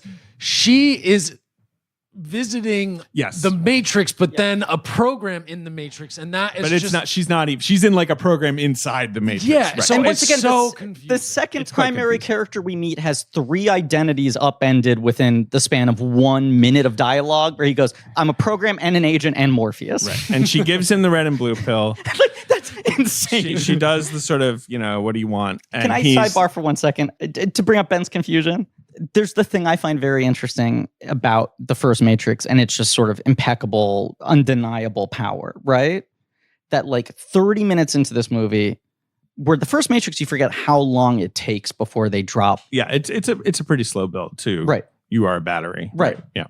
It took about half an hour before Romley turned to me and gave me the look and was like, "Am I?" And I was like, "You're not supposed to understand anything yet." Sure. And it's a very hard trick to pull off. To watch a movie like that where you're engrossed and you're on board despite the fact that you have no idea what the fuck is going on, and the film takes about 45 minutes to explain itself to you. This movie is doing the opposite, which is explaining a lot to you up front and hoping you will eventually be able to process it all. Put it together. Yeah. Right. That's true. It does. And I am eagerly cramming the info it's giving me into my mouth, but some people are maybe what? I think it's very understandable to be sort of what's the difference between this and the Matrix? What's the difference between this Matrix and old Matrix? I just can't see the walls. I can't see the parameters. I don't fucking blue pill. That's why. Well, I do take a blue pill every day. Viagra. So after this, and right to me, but I'm I'm very intrigued. Where I'm wait, she gives the pills, and there's this. Again, right. Yeah, deflation of the pills are who fucking gives a shit. The choice and illusion. Well, I think it's important and interesting that Lana Wachowski wants to say, perhaps a binary choice is a bit simplistic. Yeah. I think it's funny on multiple levels that she's especially talking when about that. red pill as an idea has become this. Right. Yeah, that we're getting to that. One of many things this movie's talking about. Yeah. But as she says, look, when you're getting offered the pills, you probably already know what you want. At that point, it's really what's Neo going to do? Be like, yeah, I do feel like something's really wrong with the world and I don't understand my place in it. But you know what? I'm not going to sign any more documents here. I'm going to go. I know we're about halfway in the movie, but I'm good. It just plays out. It's kind of boring, whatever. Bring, bring. Click. Hello. Morpheus. Hey, is this Neo? It's Neo. You're looking for Morpheus. Whoa. How did you know that? I just figured you said his name, so that was sort of my big clue. Are you old Neo or are you just regular Neo? I'm baby Neo. Oh, you're baby Neo. Oh, you're so cute. Gaga goo goo. Whoa. What's up, baby Neo? Baby Neo hungry. Oh, of course. Babies, they get hungry. And it's the new year. And it's time to focus on what's most important to you, which might be saving money by ordering less takeout, learning to cook, prioritizing your wellness. Baby Neo, HelloFresh is here to help with endless options to make cooking at home simple and enjoyable. Hello Fresh. Yeah, that's a good call. HelloFresh delivers pre-portioned ingredients to your door, including farm fresh produce that arrives within a week, so you get convenience without skimping on quality. You can skip the trip to the grocery store, saving you the wait in long holiday lines and ensuring you don't waste money on excess food. Okay? It's pretty cool, huh? Hello Fresh both sounds like me saying whoa and how a baby would say hello. Right, because they tend to have the sort of they transpose the W's, right. I'm baby Neo. Gaga goo goo. You are baby Neo. And I know that you love how HelloFresh is 72% cheaper than a restaurant meal of the same quality. You can save $65 a month on average when you order HelloFresh instead of grocery shopping. That's more money to put towards those other 2022 goals of yours, baby Neo. Wah wah. Wah indeed. Baby Neo hungry. I know you're hungry. Look, and it's holiday time, and like it's difficult. I'm running around here. I've got a lot going on, so Humble brag. it's very helpful to have HelloFresh just show up at my door and prepackaged ingredients with a really good recipe I can follow and just get her done. It's almost like there's a program to follow. That is right. You can read the code. Well, if you go to HelloFresh.com/check16 and use code check16 for up to 16 free meals and 3 free gifts, that's pretty cool, right? It's America's #1 meal kit. Whoa. Go to HelloFresh.com/check16, and use code check16 for up to 16 free meals and 3 free gifts. HelloFresh, baby Neo, get ready. Morpheus. Yeah, I don't know about him, but I'm sure he's around somewhere. So 10 minutes in, we finally get to Thomas Anderson. Right. So then we've had this one glimpse of Keanu in Bugs's memory. Now we're with Thomas Anderson. The first act of the movie is him. He is a computer game programmer. He's in office famous, filled with Matrix memorabilia. He literally has the McFarlane action He's got figures, the toys, mass-produced. Squids, He's Trinity. got the statue of the Smith getting punched, which I think was a crew gift that everyone had from the sequels. He's got a Game of the Year award too. Right, He's right. got You're like, okay, Neo's a fucking nerd. Right, now he's a in Silicon this Valley movie? guy. He's living in San Francisco. Jeez. Beautiful, But he's in an views. office that's obsessed with his past. Sure, and he is The cultural shadow of the one thing he created. He's working on a new game called Binary, but he is the famous programmer of a trilogy of games called The Matrix. And he feels like one of these guys. I don't know if I can say a specific example where it's like, here's someone who is so foundational to the creative firmament of this company or this property or whatever it is, but they maybe kind of lost it and they haven't been able to replicate it. And we keep them on payroll, A, out of respect, and B, out of the hope of what if they fucking figured it out again and delivered another home run, right? Right. But he's just sort of noodling on shit. Keanu, I feel like, is in this movie kind of playing sad Keanu meme, right? Because John Wick has become this new gravitas version of Keanu.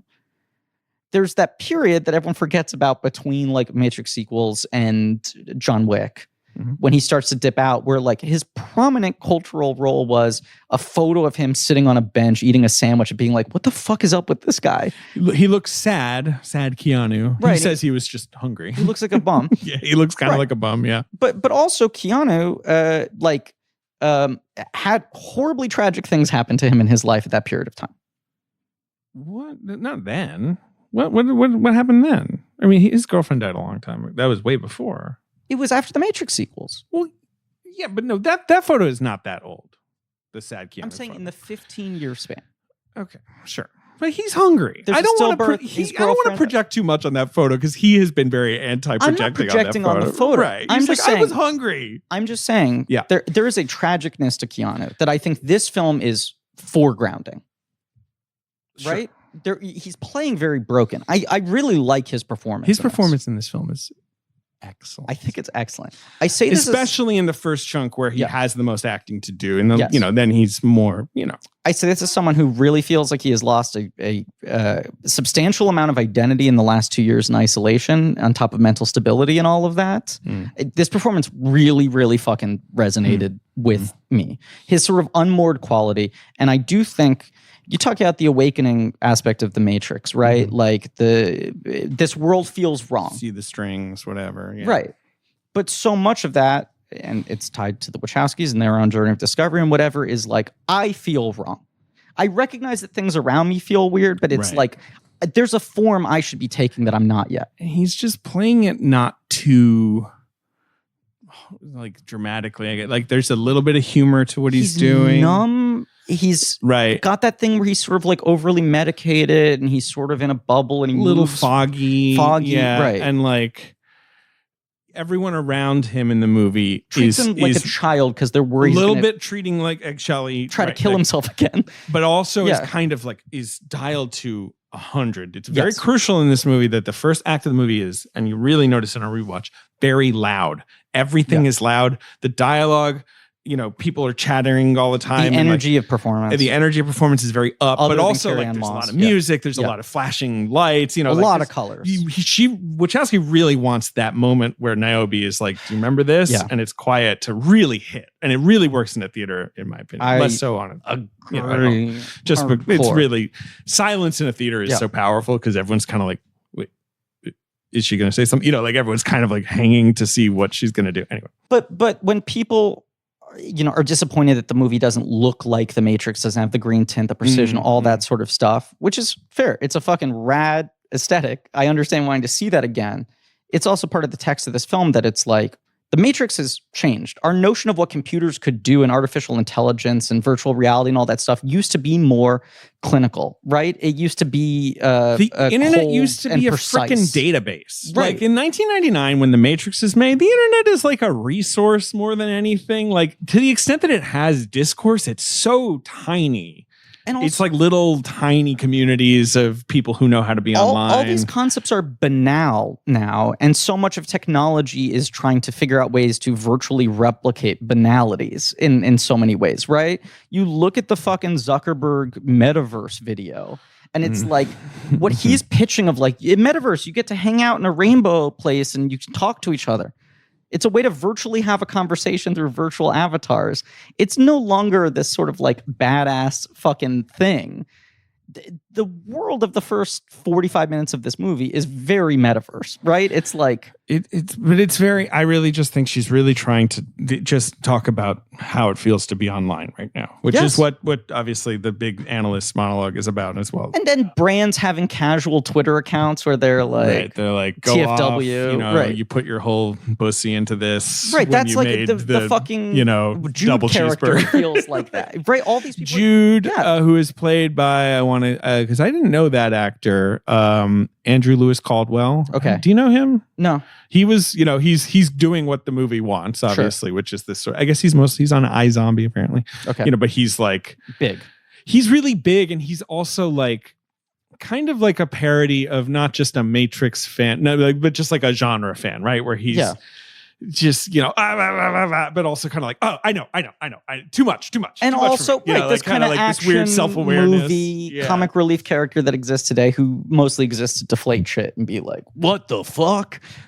Exactly. But he sticks out. He doesn't seem real. He doesn't seem like a real fucking person. None of this feels real. None of But it feels quite real. I point love is, that Neo it's a is different type of artificiality than we're Totally used to. In Things have to 1999 feel wrong in a different way. I said this in my review, but 1999, it's the idea of the end of history, right? Where it's like, is it like over? Like, have we there just won't, it's pre 9/11. It's sort of like, has America just kind of become what it is and we'll just kind of make money and have our jobs and nothing more is going to happen? Like, we've kind of reached this peak.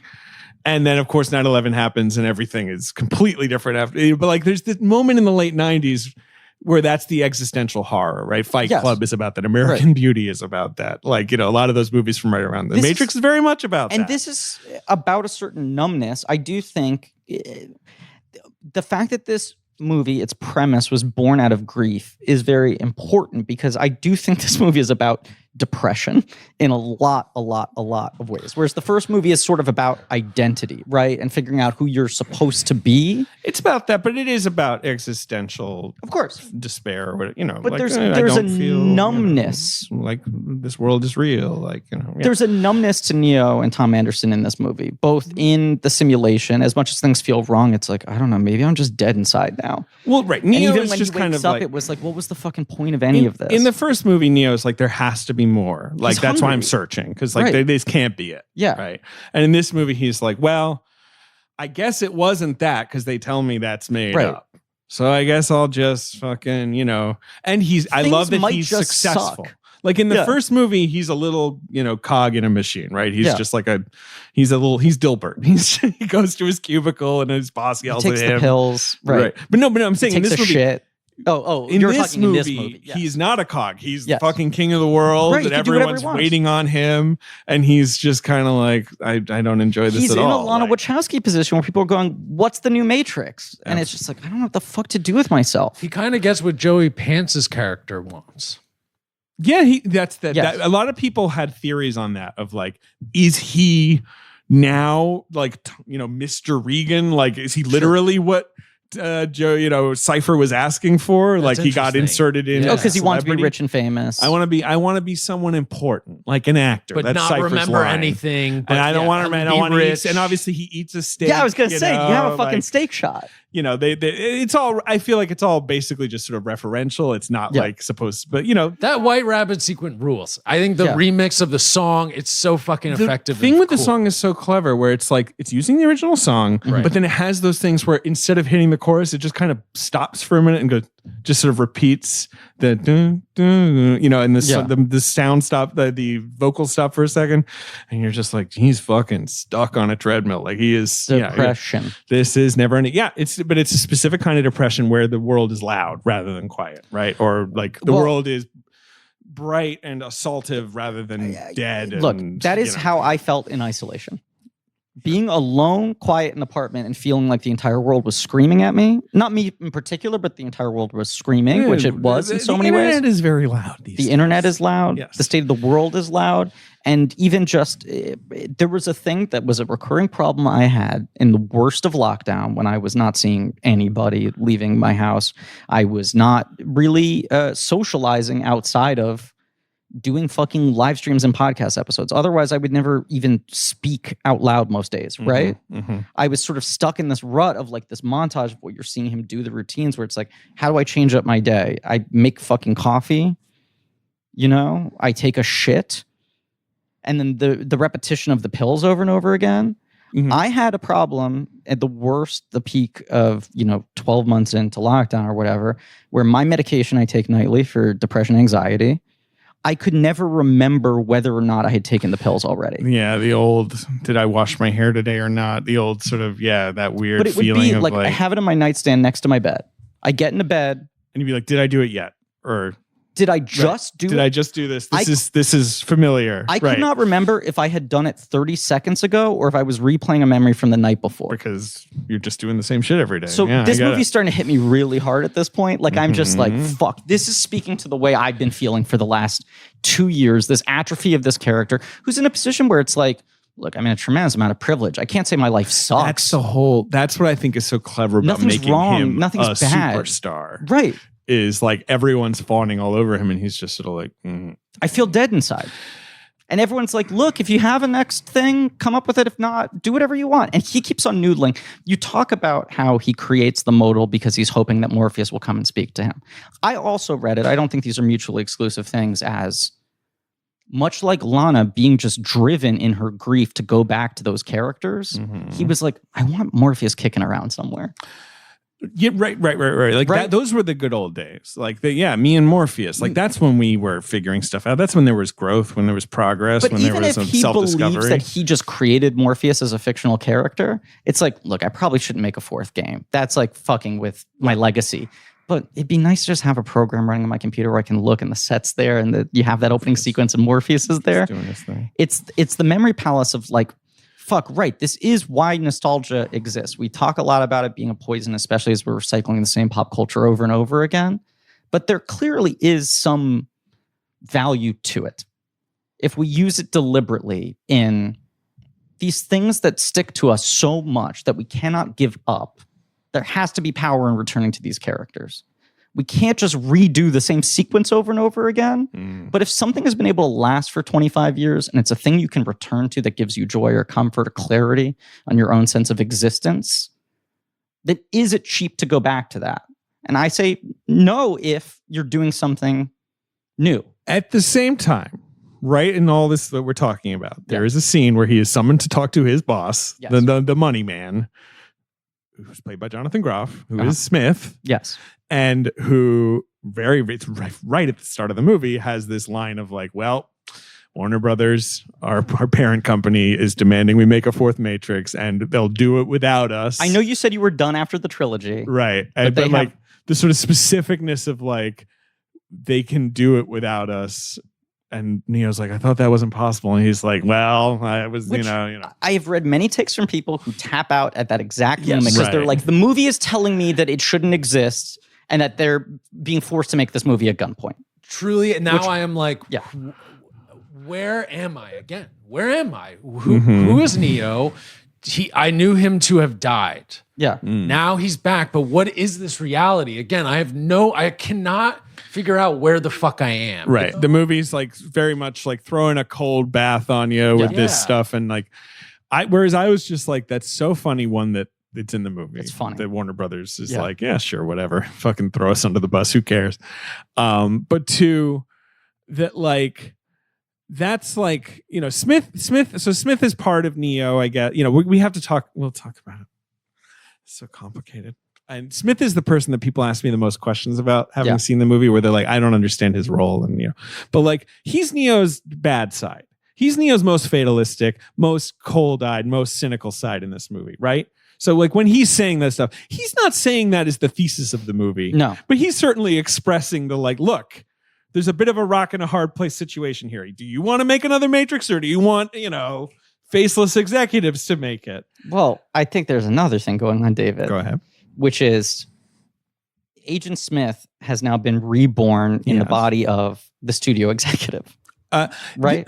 The executive. I wouldn't even say studio, because he's also really giving like tech bro. Like, you know, right? Like he's like, whereas Smith in 1999, in terms of his performance, yeah. he's a G-man. Right. Obviously, he's the, you know, this guy in a suit who's supposed to look Yeah. anonymous with sunglasses. And now it's like, right, shoes, no socks, kind of simpering, kind Yes. of corporate speak, you know, all More that. personality though, too. Lots of, but like a personality that kind of puts you on edge for you. Yeah. Like, is this guy like a total phony? Like, wait, does he care about anything? But that's performance energy. I think an incredible performance. Textually, right? And you get to this point later in the movie where Smith keeps on talking about like how inextricably tied they are. Right. Right? That it like they used to think that they were rivals and they exist in opposition to each other. And in fact, they need each other to balance out. It's like this yin and yang thing, as you said, it's sort of shadow self, whatever.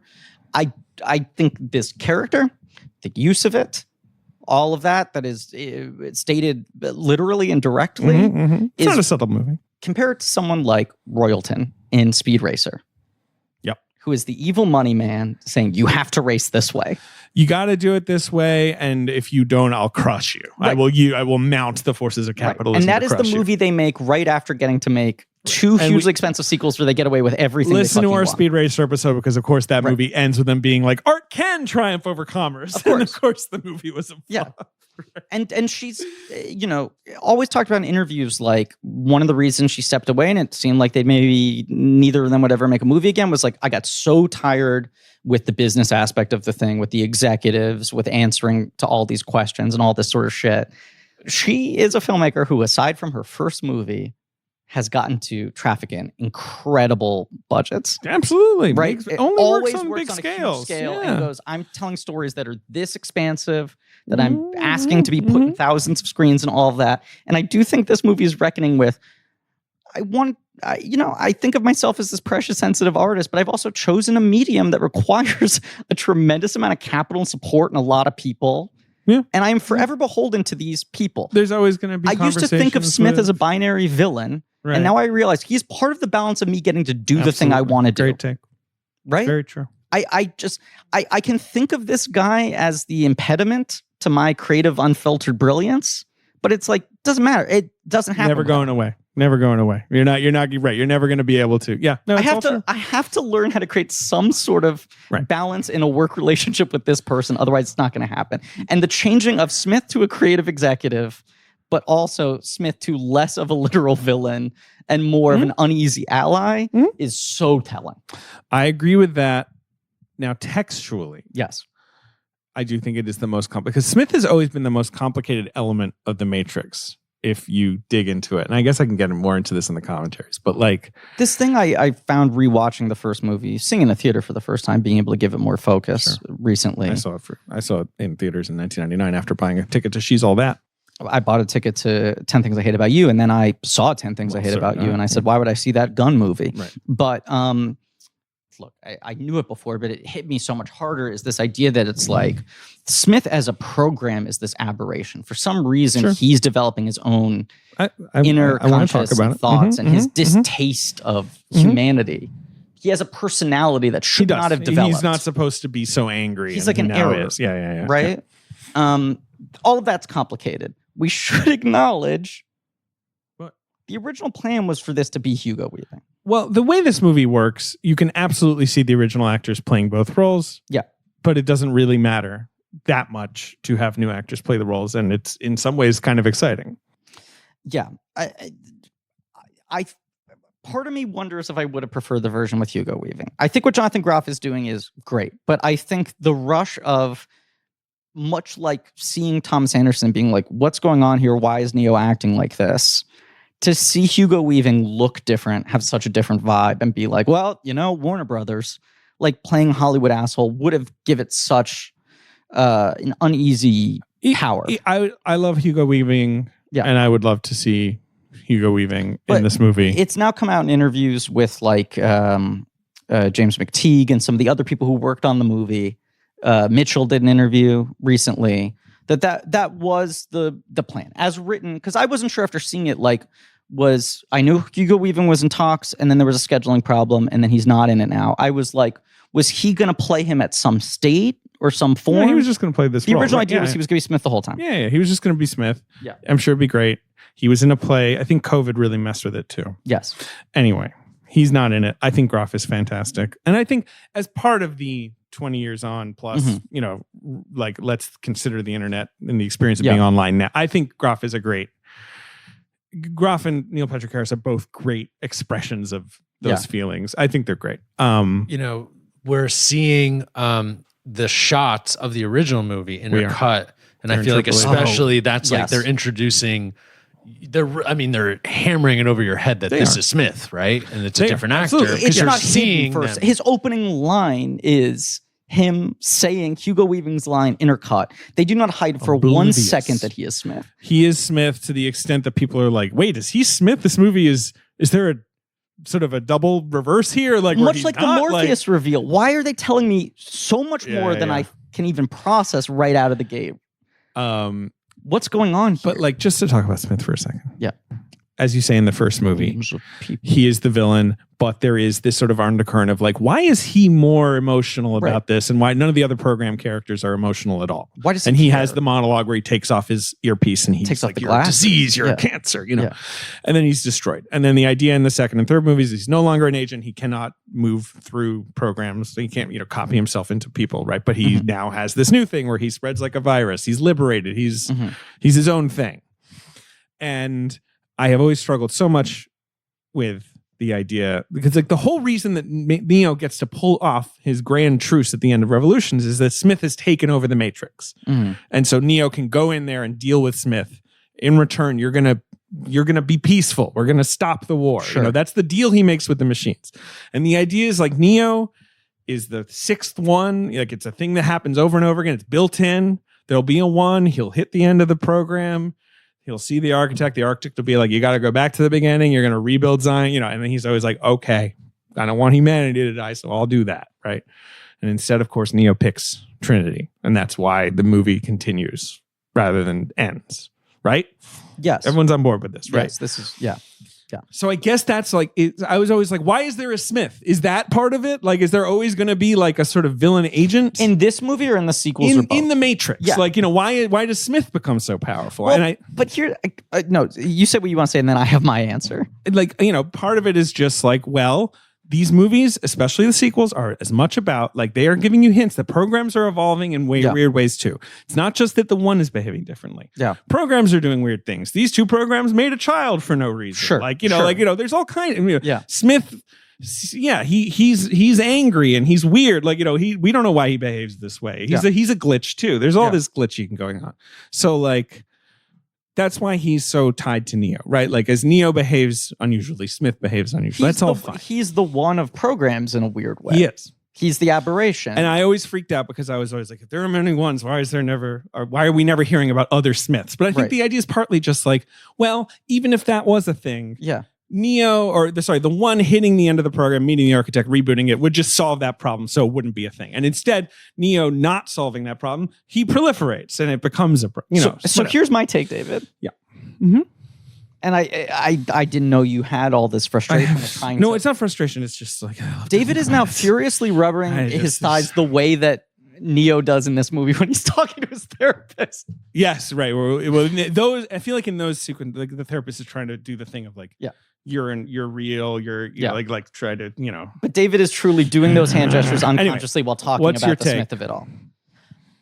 And this speaks to this movie as much as the first three Matrixes were, and especially because the Wachowskis barely did press, didn't explain themselves, made themselves elusive, made this mythology so dense and so cool and all this shit, right? Mm-hmm.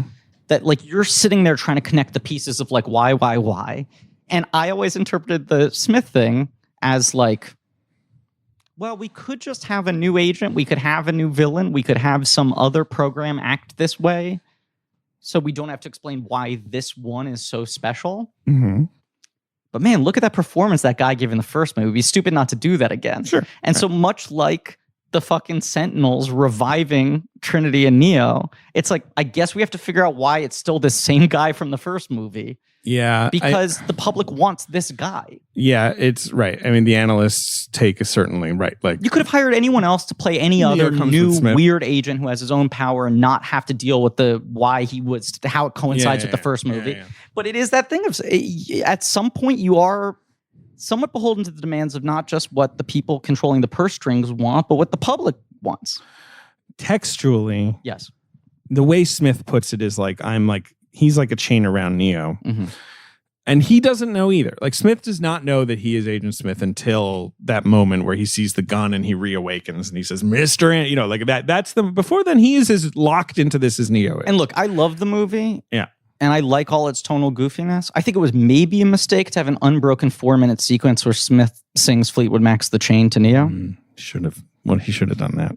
So at the end of this first act, Neo is liberated. First, there's sort of a abortive effort where Morpheus tries to do the red pill, blue pill in a bathroom. Look, I know we're focusing on the first 40 minutes a lot, but no, we're not. We're moving. You also have the Trinity meeting in the coffee shop. That's true. We should, of course, acknowledge. Right, Trinity's there. She's called Tiffany. Yeah. It's a little joke about .tiff files. I don't know if anyone picked up on that. .tiff files? .tiff is like the artwork.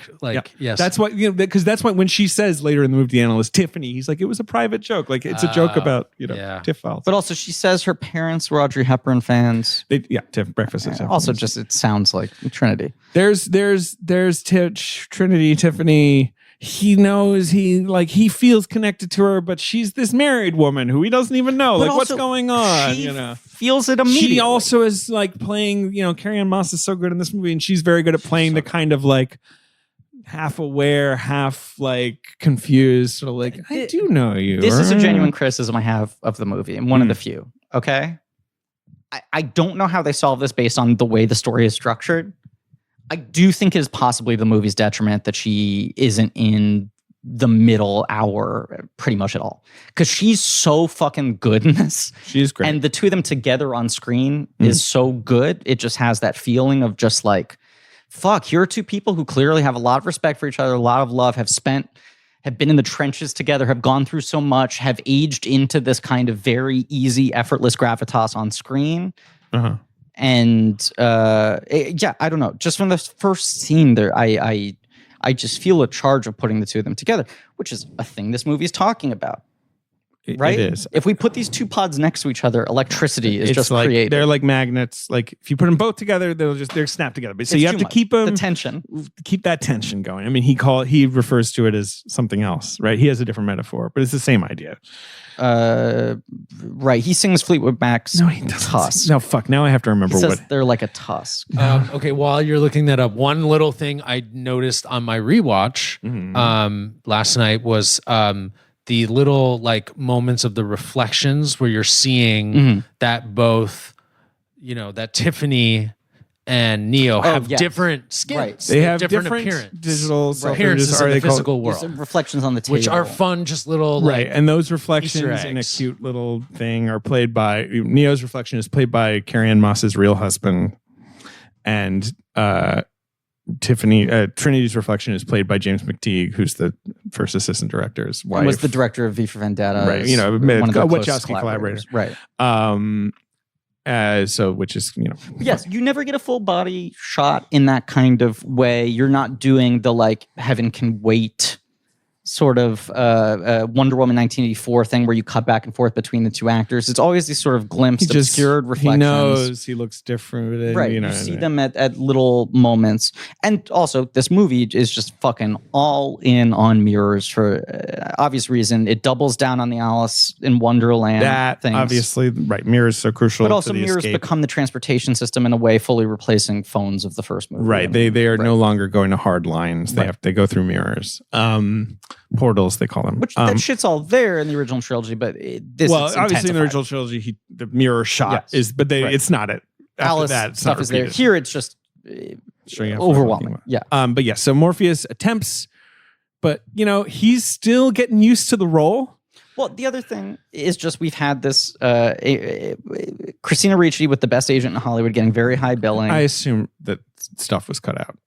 But this montage of as we said, like It's a very funny montage of them focus grouping the Matrix. Yeah. quantify what What do I was like it about that it? Is it the worked? action? Is it the WTF-ness? Is it that it was so different? Is it that it was Which speaks to these things where it's like you can't replicate these things. Tough to As much as replicate. you can talk about the decision-making process that went into making the first thing work, it's hard to synthesize it. I like the one guy in the group who's like, I never liked it. I thought it was shitty. Right. There's that one guy who's just like, I just want action. Oh, and them repeating the same dialogue, and they're like that guy. He was wearing like the goofiest hats, and like he goes through 3 different outfit it's funny. changes. It's just so disconcerting. It's disconcerting, but I feel like it's also like it's just the feeling of having the same conversation. Yeah. So over and over, year after year, day after day, whatever. Right? Like it's sort of like I don't know about Lana Wachowski if she's been in a lot of pitch meetings over like, okay, but could Right. Matrix 4 be, Right. like, and it's just kind of always the same. Like, But I also- what do we love about the first one? Bullet time. We love, I also think it's an internal monologue thing of like, how do I go back to the Matrix? How is there another one of these? How do we make it different? Right. How do we I need to one up bullet time, or do I need to do bullet time again, or do I have to run away from both impulses? Freema Agyeman, of course, is one of the people in this boardroom, one of like 8 Sensei a lot cast of members. Sensei cast members in this movie. this? Love to see them. Yeah. And of course, there are also these scenes with Neil Patrick Harris as Neo's blue glasses frame wearing psychiatrist, the analyst, who is very much like, look, you're not crazy, but you're projecting, blah, blah, blah, all that stuff. There's something too, in terms of just the difference of vibe of what this new Matrix is like, that Smith and the analyst, the 2 main protagonists in this film, Mm-hmm. are both played by openly gay men in Hollywood Mm-hmm. who are pretty traditionally handsome. Yeah. And have overabundance of Broadway experience. Very much so. Yeah. Are like great singers, can be like very clean, all ages entertainer performers.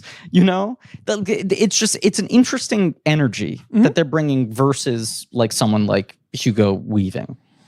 Absolutely.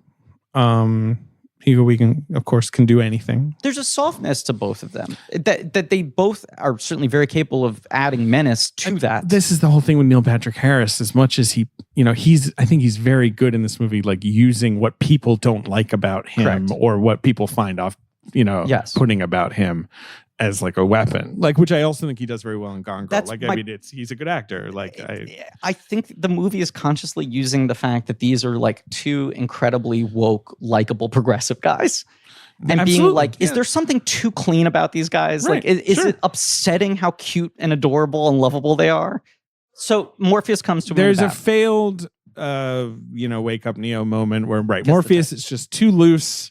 He's still getting used to it. He can't even dress properly for the Matrix. He's like so freed up in the fact that he's like, I don't have to be a Smith anymore. Right. He's that wearing now, really bright clothes. as Ben would say, he's throwing fits. Oh yeah, absolutely. And he's a little too loose. He's stepping out of a bathroom stall and he's trying to do Morpheus dialogue, and then he's like, too much, right? I don't know. So that doesn't work. There's this big shootout. That's where Smith wakes up in Keanu the plays office. this whole sequence so well. He's really funny. Really funny. Like really funny at being offered the pills and being like having the reaction of like, I can't be doing this to myself again. That's of course what his fear is. It's like, oh God, I'm slipping into the Matrix is real reverie again. Like, He has a look when Smith is pointing the gun to his head that looks like a dog that's confused. Yeah, right. Where it's not even like he's afraid for his life just or like, that he oh, wants to die, but boy. he's just genuinely kind of like perplexed by everything going on around him. And then you have this sequence, a thing that I think this film visualizes really well. And it doesn't do it in an incredibly complicated way. But I've talked about this before in the podcast. One of the side effects at the most extreme of my states of anxiety or depression, things I've struggled with my entire life, is I can have dissociative episodes where your sense of like time and personhood and your existence within your own body, essentially, like I would describe it as my brain pushes the eject button. And I have a hard time differentiating between like what is in my head and what's actually happening. I need to just like lie down and close my eyes and listen to music until I feel placed again. And the transition between the gunfight into just now he's in the therapist's office is really clever. very often what that feels like for me. Right. Where it's like I have the moment before I can start to feel my brain getting loose. And then there's the moment where I feel like things have settled. And the stuff in between, I'm like, I don't totally know if that happened or not. And that's the trick they're pulling. It's like, yes, they're doing the Matrix thing of like, you see the cat, deja vu. They're actually just reworking the programming and they're just like, okay, fucking shut it down, put him in the analyst's office. We're going to reset his brain a little bit. I also just want to say, sorry. Go ahead. The bullet time, quote unquote, in this movie, which people are like, doesn't look cool anymore. The bullet time really, really fucking feels like how it feels in the present when I am having a dissociative episode. I think bullet time looks cool. But you we'll know talk what I'm about saying? it. Where it's like, I know what you're saying. I hear what you're saying. Yeah. Anyway, shit. I lost my train of thought. It's okay. Sorry. Anyway, so he whatever. He the gets reset, liberated. back to the room, things are going wrong. Never mind, whatever. Right. Sorry. And then he gets how do they even get him out in the end? Like, he's gonna go throw himself off a building again, right? And that's where Bugs makes He goes Bugs to the roof gets with a like, bunch of, okay, he Morpheus gets liquored up. Morpheus is how we found you, but maybe Morpheus is not ready for prime time for Right. So Bugs is the one. She has the white rabbit on her arm. Mm-hmm. She's making the appeal of like, you spoke to me and unknowingly you woke me up. Come on, this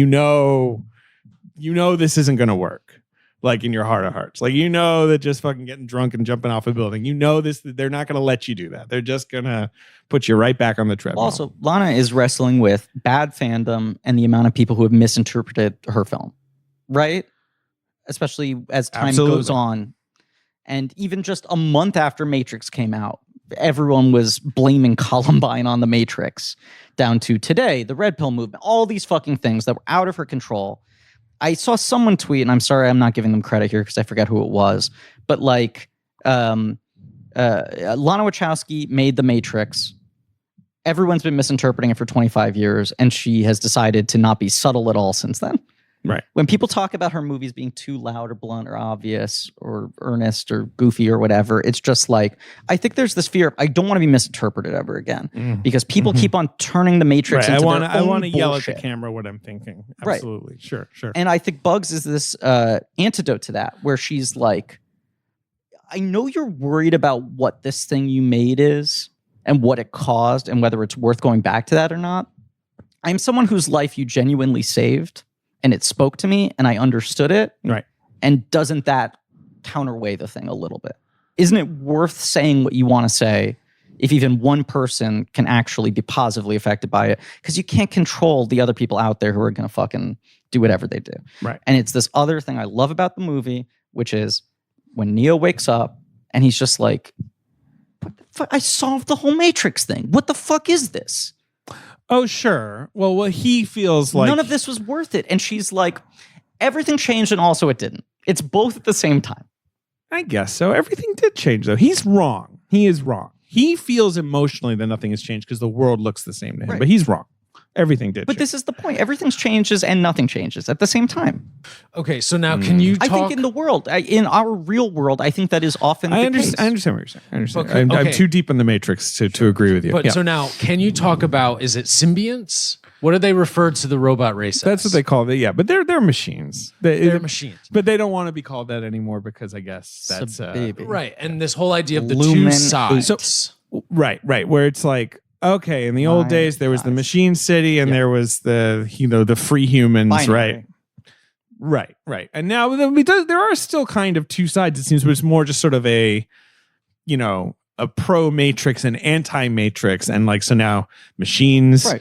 Are living with humans. Programs have figured out how to live in the real world by turning into ball-bearing people. Right, the binary was one has to flesh versus metal. Right? win. Yeah. We have to exist in opposition to each other. Right. And it's like, Brett, as you said, it could be warring ideologies without the lines being divided by species, as it were. Right. And we meet those three characters, and what I think is so amazing is they're introducing them. They risk their lives, Right. One of to them save him. when the Neo robots is have life. They have consciousness. Right. When Like, Neo is spirited away from his pod, that's one of these Sabebe is sort of sticking his neck out, I guess. And I don't know if it was just my interpretation, but I'm watching it and I'm like, this is such an echo of his first awakening sequence, right? In the first Obviously, movie. right? He's unplugged. He's in the red pod, This movie's been doing echoes before, but they're usually Symbionts. twisted and then intercut with the original for comparison. And this just feels like you're doing the same scene again. And I'm watching it and plot-wise going, how did Bugs and the crew fuck this up so badly? He's waking up in the pod and he's getting like surrounded by these robots. Sure. How do they not have someone there for him? So the twist of, no, the robots who you're used to are the threat. Mhm. And then they have to pull the plug and flush them out and send them down the tube. Yep. Are actually here to protect them. They're And here as to- you said, here to help. the second they land back on the ship, you look back at these robots who 5 minutes ago seemed like threats. They look like the squid. They're somewhat squiddy. They got red eyes. and you're like, metal. the nobility of what they just did. Hell yeah. Yeah. As you said, the risk. You guys are cute. Luminate, right? That's one. Which one is Luminate? Illuminates the little Illuminates guy. the little one with Which also feels like a funny commentary on just put a little cute character in the fucking movie. Octocles obviously has multiple arms. Yeah. Yeah. And then I feel like there's another Sabebe. one. Well, Sabebe. Well, but I then feel the like there's fourth a one fourth. is Niobe's, the butterfly. That's sort of right, one. that's the one right, who that's looks right. like the Abyss aliens. Right. What's so helpful about this for me is it also kind of, I feel like, answers a question a little bit that you don't get necessarily. I feel like I might be wrong on the franchise. Of course, David, you would correct me. But it's like this whole thing of, all right, well, what are the robots doing on the planet itself?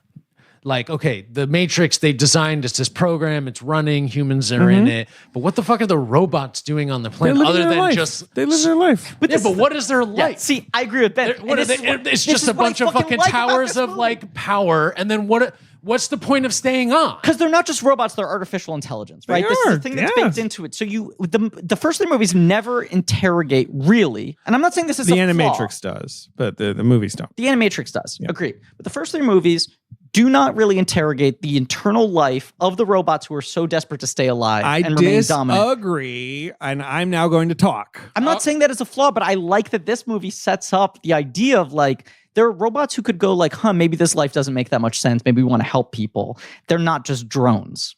Absolutely. But look, here's what we see in the first three movies. We see two kinds of beings. We see squids, which are drones. Those are, it seems, relatively non-autonomous. Yes, the sentients. Okay. Where they're basically living weapons. Right. But then we see computer programs in the Matrix, such as Ramachandra, who made a child, Sati, like that, and like that is going on in the sequels where there is these hints that like there are programs that don't want to just do what they're supposed to do, right? You know, this feels so good. Explore. To have David explaining the Matrix. Like, well, we're going to do it on the commentaries, but explore emotion or whatever, you know, and like that's so much of the sequels. And also there are programs like the Merovingian and the Exiles who have fully pieced out of the Matrix. They have to live in the Matrix, but they live, you know, outside of its walls and are, you know, they're doing their own thing. They have a fucking sex club. Agreed. That's fun. Sex club. Now we don't see life in the machines. That's what we're talking about. But that's because that is inscrutable in those movies. You know, we never get to it. Now, but what happens? I like that it becomes scrutable. Well, a little bit. You see them in IO, not in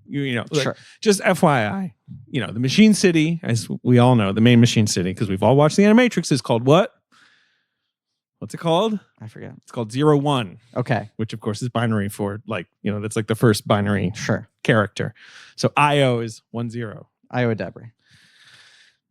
You know, IO. Yeah, so, no, so it's like, good. So It's like funny. a I like reversal it. of that. Anyway, I like it. but we don't see what's going on in the machines. But they have a machine city. We know that. I know. Hovercrafts. We know they built those. Like that's why they're flying them around. I'm not trying to backhand the first three movies, but this was a development that I love. It's a great development. Instead of them just being bugs, Right. This is the whole. they have like personality. This is the life, whole thing. At the end of the Matrix Revolutions, this is what I was so worried about. Like, is he really? I think, you know, are we really gonna? Is Neo's sacrifice gonna? The first order problem, as I would call it, where it's like, where it's is it truly depressing that the thing just happened again? It's literally just rebels versus Empire again. Their victory was nothing. The cycle They repeats. blow up a fucking planet immediately. It's the problem with a lot of these legacy sequels is you undo whatever catharsis. In this movie, the stakes are really never. We have to stop the machines. Of course Or we have to destroy. Well, I mean, we have to stop the Matrix. We have to stop the Matrix's people. In fact, pointedly not the stakes. They go out of their way to say. We don't want to fucking get involved with that again because what we learned has happened. So, yes, Neo is liberated. He's taken to this new city, Io. And he meets Niobe, who is now very old because 60 years have passed. And she's played by Jada Pinkett Smith. And there she is, right? Yeah. And it's fine. It looks okay. Whatever. The makeup? Yeah, I don't know. I think it looks good. She looks okay. I think it looks good. I think whatever. Sure. And she tells him, like, look, post you, yes, the machines left. They stopped attacking us. But then we realized that there was some kind of machine civil war. There was some internal conflict. The Oracle disappeared. The Matrix completely changed. Mm-hmm. And that's a whole mess that we are not that interested in because we've got our city here. We are all living in harmony, you know, man-machine program. We've got a cool bio sky. Everything changes and nothing changes. You died thinking you were going to radically change the firmament of everything forever. And what we've noted is, here are the positive things that came out of your change. Here's how things retreated back. So we just decided we'll just do this over here. We don't have to bother ourselves with that. I mean, obviously it seems the Bugs is more the type of like, we should be, you know, getting into the Matrix and pulling people out. She's the new lead of a franchise. She isn't.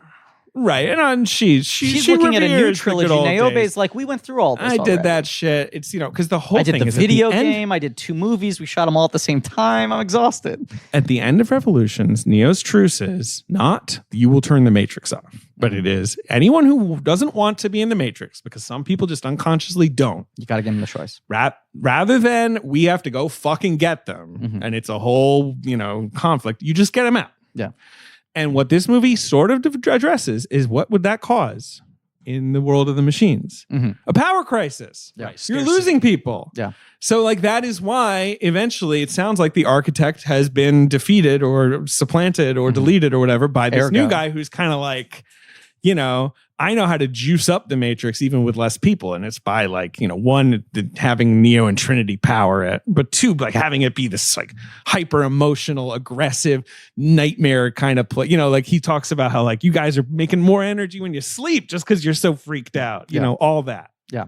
which is like how Twitter now uses an algorithm to organize your feed to prioritize the posts that are getting most controversial. Right. It's same with Facebook, same with how, where it's like, well, there's the most discussion. And it's like, well, it's all fucking people yelling at each other. But that's like, they're all it's going truly crazy. what these artificial intelligence And it's like programs are designed to look for is like, it seems like there's some friction happening and here. it's post, right. in the It's comments. post. And then so that's why I can go on Twitter and be like, my dick is so big and everyone who doesn't agree with me is a Nazi. And Twitter's like, very controversial take. Does everyone want to see it? You know, like rather than me being like, my dick's regular. And if you don't agree, I don't mind. Right. Twitter be like, well, no one wants to see Well, that. you, David, a sane person, would leave that for the alt. But the Matrix doesn't like the alt. It doesn't benefit from the alt. It wants people fighting out in public, you know, on Main. Get the people going. Is that what Will Ferrell says in that? Anyway.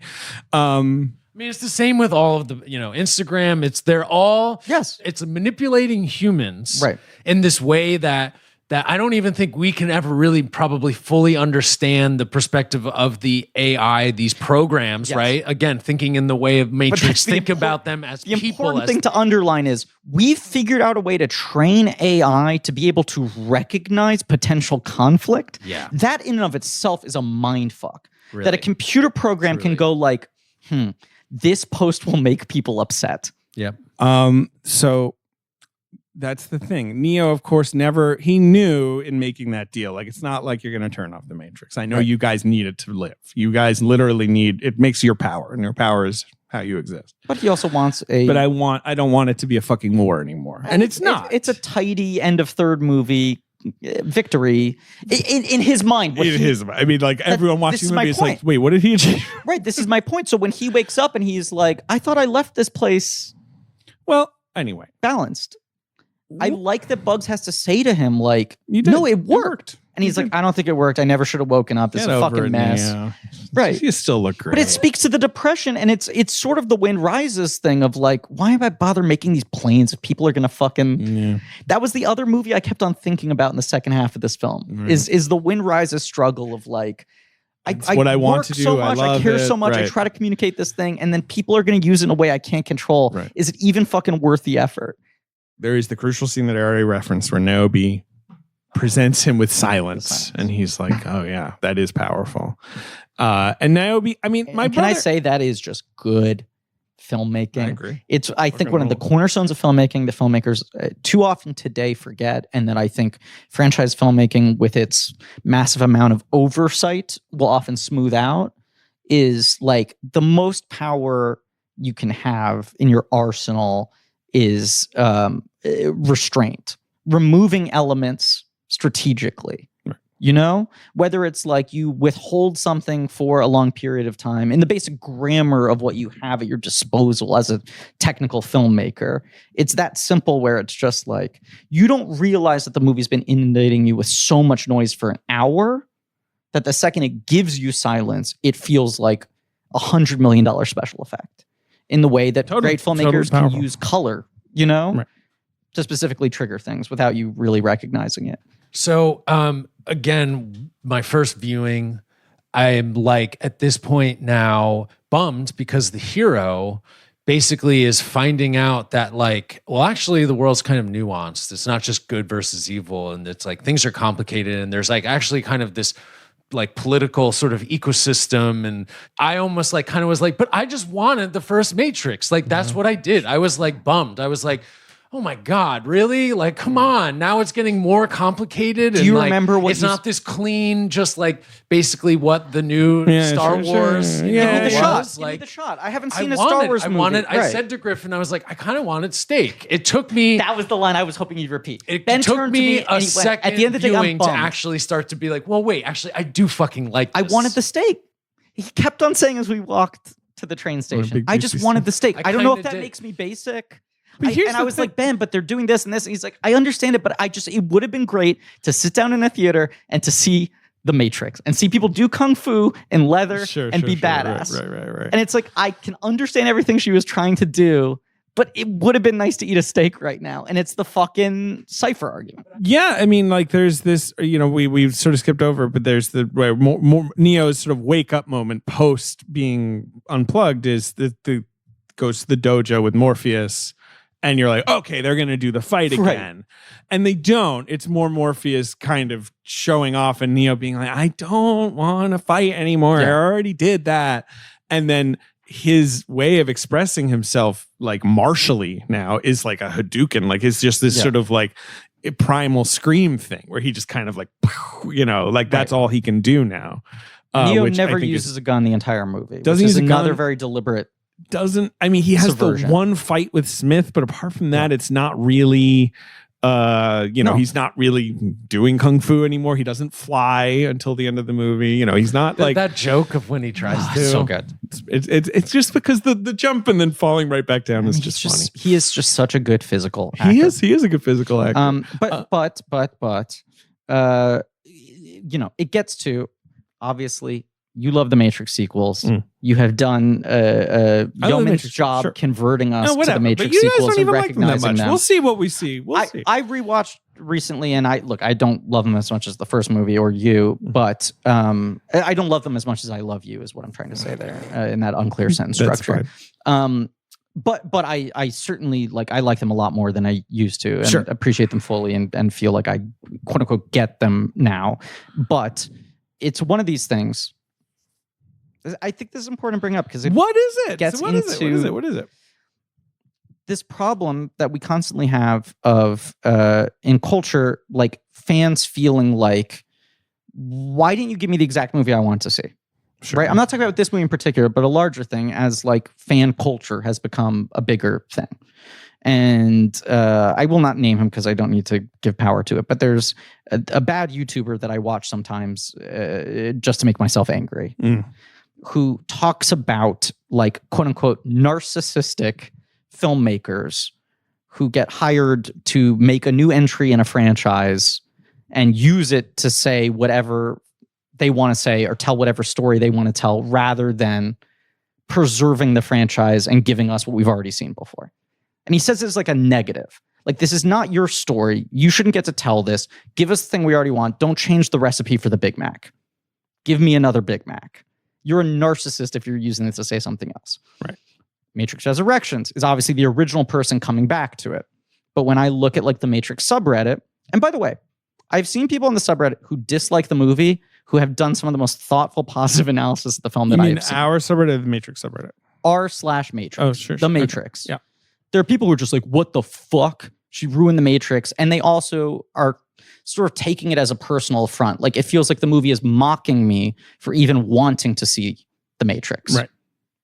But there are also people who are like, look, I don't like it, but here's everything she's doing. And it's like incredible analysis I've read by people who are very generous with like, it's not for me, but I do think textually this film is very interesting.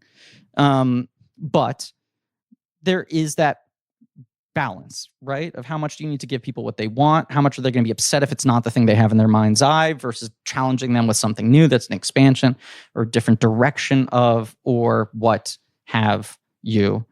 And an issue that the Matrix sequels found themselves in is that the end of the first movie, Neo is fucking Superman now, right? Sure. Yeah. Everyone watches that He's all first powerful. movie, Yeah, he and flies, the promise of it, you go like, oh fuck. And then the sequels are he can do anything. Mm-hmm. And then you get to the sequels, and in many ways, that's a little dramatically inert. Of course. He's unkillable. And Neo is in so many ways kind of passive and stoic and unknowable in Reloaded in particular. I think Revolutions does a better job of humanizing him again. Yeah. Well, he's brought low. Right, exactly. But they have to spend a whole movie bringing him low and deflating him. And it's like the problem that people have with the Star Wars sequels and Luke Skywalker, where it's like, if Luke is everything you wanted him to be in your mind's eye, then the movie has nowhere to go. All of this to say, it is funny that for so much of this film, Neo's power is he just kind of holds his hand up and goes like, just stop. Well, this is what I'm trying to say. Like, now he can just... I know I gave a lot of he can wind up just to it, but that was the point I wanted to make. Okay, but I do want to point out that The Yes. Matrix Reloaded, one of the great works of art of the 21st century, is about I how love you. when you become the fucking Messiah, Yeah. when you become Luke Skywalker Unlocked, Yeah. that is just, and every Messiah in history is just a way of, it's just a form of control. Of course. That's the whole point of the narrative. It's like Neo can now do anything. And he's like, I can do anything. And he reaches the end and the guy's like, yeah, I wrote that you can Right. do anything. You can't do anything. You're going to do one thing, which is do what you're supposed Right. to do, reload the Matrix for me. Right. And of course, the brilliance is that Neo. I don't trust the mainstream media. It's a form of control. It's a lie. Instead, I read everything on Facebook and I follow that to the letter. And I'm a free thinker. You know, it's like everything is a system of control, as you said. Yeah. People need structure and they need rules and they need control. So even if they reject the thing that's put upon them, they find some new structure to invest everything into. And I do think that, like, yes, Reloaded, those action sequences, which are very good. Like, one of the reasons I think the Burly Brawl is not as fucking awesome as they thought it was going to be. Although I think it's good. I agree. But, like, when you watch Revisited... It has no ending. It's like he just leaves. Rewatching the Revisited documentary reminded me how much for a year the hype was, you're not going to believe this fucking fight. If you thought Bullet Time was cool, this Burly Brawl thing is going to blow your fucking mind. Yeah. And the fight, yes, it does deflate a little bit. And part of it is just like, well, I know he can do anything now. Right. So you can watch the coolest special effects and the most like complicated choreography. There's less of a like tension. Yeah. And so in this movie, one of the reasons why you get the sense that like Lana's clearly not even prioritizing action sequences here. It's not even that they're not as good. It's that like it's not the point. Is that anytime there could be a big action sequence, Neo kind of holds up his hand. It goes like, no. I don't want to deal with it anymore. Right. It's defensive. He's now I'm not defensive. even going to do the show of it anymore. Now, to get back to the plot, Niobe, you know, I think in the movie it makes total sense that she is just like, I don't want you to go rescue Trinity. I don't want you to mess anything up. Everything is nice here. We're living in harmony. Like, she becomes kind of a scold. Like, I think the movie is fine at this, like, because I think you kind of know in her heart of hearts, like, no, she's, you know, part of her wants Neo to, you know, to do the thing. Right. But like, it's sort of, Niobe's so cool. Yeah. Joe, my brother was saying that he's just like, it's sort of annoying that she's like the Harry Lennox, you know, in the sequels character of like, you stay grounded, all of you, you know, space pilots, you know, you hovercraft. I have a comment in defense of that and then a question. I think it's, I think you might find annoying. Okay. I feel like Niobe's kind of playing like the elder statesman, 87th term senator. Absolutely. Who used to be a political radical. And now she's like, still can't woke. things just kind I support Bugs is you. like Neo. AOC. I And it's like, support can you Bugs. just calm down and stay quiet? She's not even being saying what, but certainly, yeah, just kind of like, it's better to not like fuck things I'm a career politician now. I remember I used to be hungry and try to fuck shit up. Yeah. We don't need to fuck shit up anymore, right? Yeah. Here's my question for you. And I don't know if I have an answer, but it came What's the to me. question? Do you think this movie would be better or worse if at this point, when they get to Io, and there was the elder statesman who was running the city, it was old Lawrence Fishburne? No, that'd be much worse because it would make no sense that he would never, ever say no to Neo. He'd be very pro Neo. Okay. Yeah, because like the whole Morpheus is like, whatever Neo wants to do. I am an acolyte of Neo. Like, you know. Whereas Niobe, as she says in the sequels and as she says in this movie, she's like, I never totally believed in your whole deal. Yeah. You know, I was always skeptical. As this movie says, like, post and, you know, once the truce happens, Morpheus became the president because he was right. Like, you know, like he was. Yeah. And, you know, if it's Morpheus, he'd be like, Neo, it's so good to see you. And Neo would be like, I gotta go get Trinity. He'd be like, I know you do, and I'll see you later. He just would not be an obstacle. I love Jada Pinkett. I think she's a very underrated actor. We've called her out a lot on the show because we've had the good fortune of being able to cover a lot of movies she's good in. Table. We want to it's time that she bring us to the table. Yeah. But David's sitting at a brown table right now.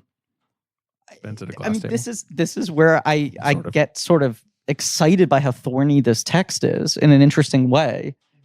I understand every creative decision and I still walk away from it and I go, yeah, but fuck, I wish they figured out a way to get Hugo Weaving and Lawrence Fishburne in it. Like, there's this part of me that's still like, I just want to see my old friends. You just want to I see think your Jonathan old friends. Groff's performance is great. I like that they're breaking new ground, but part of me is just like, yeah, but what if it was Hugo Weaving? Remember when Hugo Weaving did the thing? I think the movie would work with that. I mean, Fishburne would be playing Morpheus and it would be instead this sort of weird performance of like, oh, he's doing sort of a Morpheus Smith at first. That's odd. And obviously he looks different. He's older. Yeah. He's, you know, I think he would fit into the movie just fine. Oh, this is what I was thinking though, is like, could you do, is there a, I know what you're saying. No. The Niobe answer thing. to that is no, in my opinion. Because what I got excited and I couldn't crack it is there a good way to make this movie in which Yahya Abdul-Mateen does play young program agent Morpheus, and there is some version. No, you can't do that. No. That's why I posed it as a question. Definitely It wasn't a pitch. It was a question. But Could you have your cake and eat it too? okay, so they go back to the Matrix. Yes. They, upon entering the Matrix, are greeted by Smith, who is now liberated again, mentally, essentially. Yeah. And basically has the take of like, look, I know you and I used to fight. I now recognize we're kind of just, part of the same petri dish here. I kind of just need you to stay out of the Matrix. I don't hate you. Right. Because I don't even think about you, bro. I live in the Matrix. I can't have you fucking up the Matrix. Yes. I would perhaps maybe I'll take it over. I hate the analyst. Right. That guy locked me down. And Neo is basically like, look, I don't want to fight you either. I'm here to get Trinity, and he's like, nah, but if you get Trinity, things aren't going to, so I guess we have to fight. And then of course there are also some exiles, some monster people. And there's our old pal, the Merovingian. So are these guys all supposed to be vampires? Whatever. Yeah, they're his crew. They're like the remnants of they're like the sad remainder of his monster crew. Are they werewolves? Are they they're supposed to be everything, right? Frankensteins? Are they a couple Frankensteins? Yeah, they have let themselves go, David. That's the whole point. But why? They're programs. Well, but the Matrix, the Merovingian is from an old Matrix, right? That's the idea. Right. And he's found his way. He's established himself in the sequels. He's got his club, and he's the guy who's like. Sometimes code gets dusty, Ben. But the Matrix has been rebooted again, and he has survived. But now, he's just like a hobo. Do you know what I viewed it as?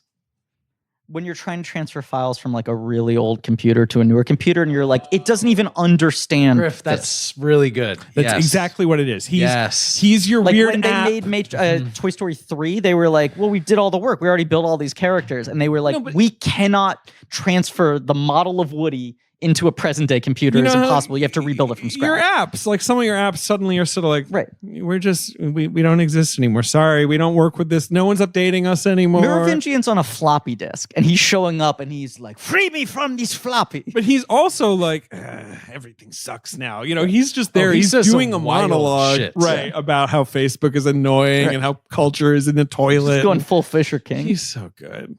It was so lovely to see him. I squealed with delight. What a good year for David, Lambert I don't Wilson. want you to spoil anything. Is there any way Lambert Wilson does not get a supporting actor nod from you? I don't know. I got to think about it. Between the two performances? No. And so in your wheelhouse, I'm like... I mean, this is such a silly scene. It's so great. But I'm saying, look, you would nominate him for Benedetta. But this performance sort of kind of boosts him in the Bernthal conversation where you're like, he gave like 3 good performances. He did. All right. Okay. I don't know. Noted. I mean, I know someone in this movie's on my ballot. That's for sure. Interesting. But love all that. Yeah. But again, the action is fine. This is the Smith Neo fight, which I actually think the action there is pretty solid. Yeah. It's just that it ends much like a lot of these fights with a shrug. Well, he just blasts him away because, you can't kill Smith again. He's been killed. That's not going to work. That's not a thing anymore. He doesn't want to fight anymore. Call back to the franchise in general. Really, it's just when they go into the Matrix and they all look cool. Yeah, they've all got their and they all have their outfits, and they have that kind of just moment where you get to like take it in. Yeah. They look so fucking cool. They do look cool. I get so excited. Anytime they do it in any of the movies, but this one in particular is fucking good, man. What's the name of the actor from Sense8 who has the crazy hair braids and the tattoos? Her name is the character name. The character's name is Lexi. Okay, she's played by Erendira Ibarra, right? Who's in Sense8. She's the beard girlfriend of the gay actor, right? And then Brian J. Smith plays Berg, who is he was the cop in Sense8, but he's the sort of like Neo, he's like a big Neo dork, right? And then you have Max Remmelt, who I love, who of course has great penis, wonderful penis.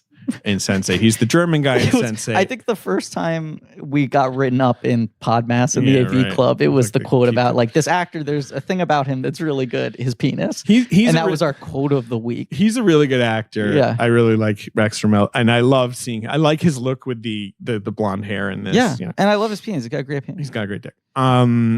Those are the main ones. I'm right of the crew. I feel like the pilot, I forget his name. Right. I think he might be in Sense8 too. Anyway, I believe he is. Yeah. Anyway, I he's truly not on this count. cast list. It's 6 or 7 Sense8 actors in this overall. What was I going to say? So post that, is it So, post the Smith fight, Mhm. that's they go find Trinity. Look, it is telling that this is the hardest section of the movie to recount because moves this is quickly. the section that is also the most action driven, which is a little muddier. The movie's been But also just kind of like Yeah. it moves fairly quickly because then the next scene is him going to see Trinity in her bike shop. She's fucking like in a fucking Def Leppard video, practically with like sparks going, and she's Let's also bending call over out a part of bike. the question's been when he wakes up, he's like, there was another pod right there. It's Trinity. It's And they're Trinity, like, are we you gotta sure? go And get he's her. like, I know it. I feel it. And she needs to wake up. And they're like, what if she doesn't? And he's well, like, they look at her and they're like, think- she's a blue pill. She Right. doesn't want to. And he's like, well, what about me? And they're How'd I like, read? you were like that too. So, right. It was yeah. a comfortable existence. But so when he goes to see her, that's when the analyst shows up, throws on the bullet time filter, essentially, slows Neo down, slows everything down. Let's also acknowledge they have the 2 coffee dates, right? And on the second one, she comes to him with the information of like, so you're that game guy. And I looked into the game a little bit. Game. I told my husband I thought it looked like me. He laughed. Right. And I wish I had kicked him across the room. Right. She's so fucking good in that She's scene. really great in that. But I like that. At first, you're like, well, yeah, of course you would look at the game and go, that person looks like me. This is creepy.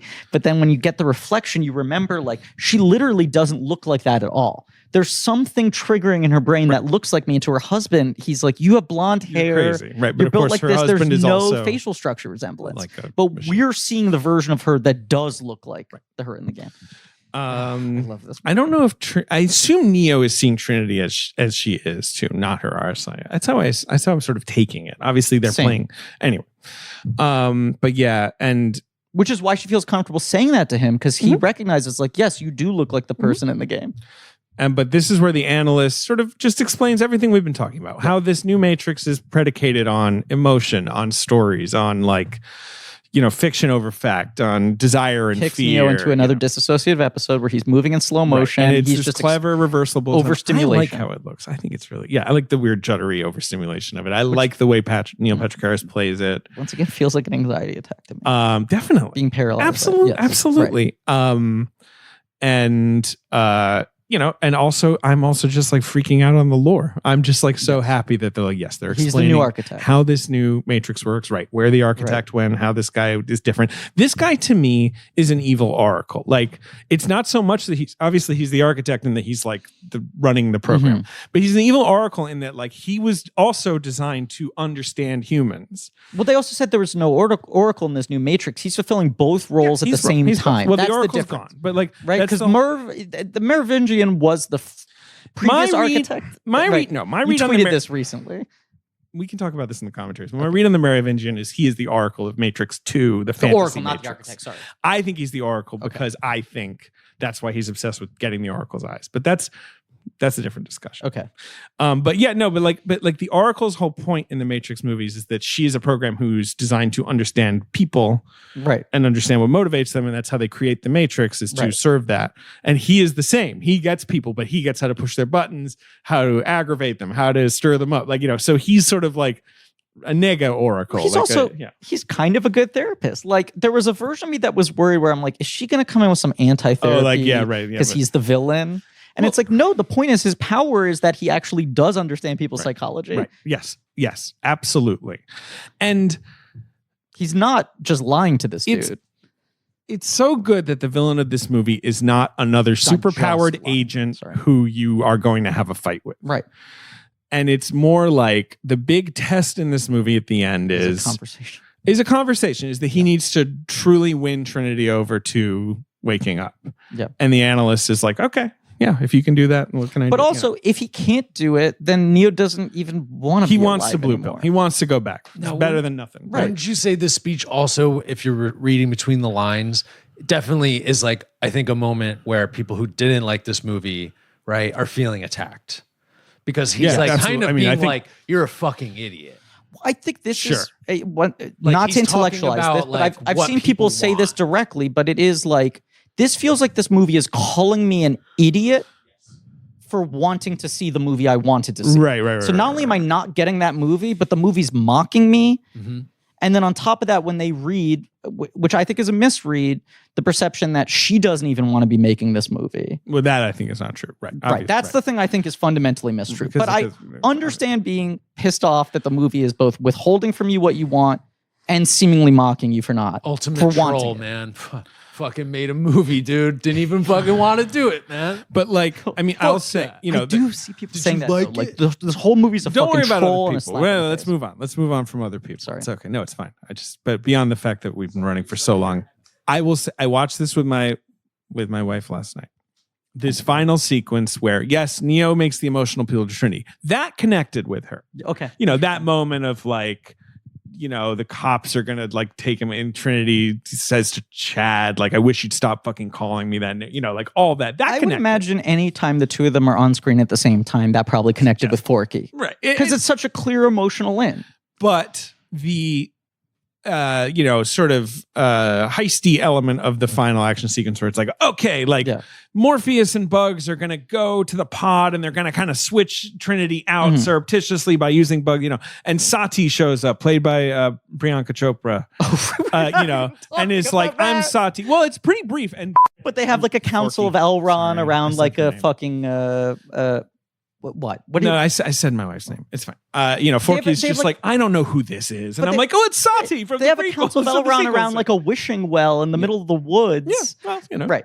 Could you quickly surmise that? Because I'd like Sati to explain just kind of though what we learn in that moment. I wasn't 100% clear on how it connects. Sati is the daughter of, she's in the Matrix Revolution. She's the daughter of two programs that made a baby for no reason. A program that has no function. Right. A subplot. It's implied that she can control the weather, but it's a sub because once Smith copies over her, he changes the weather and she makes a sunrise for Neo.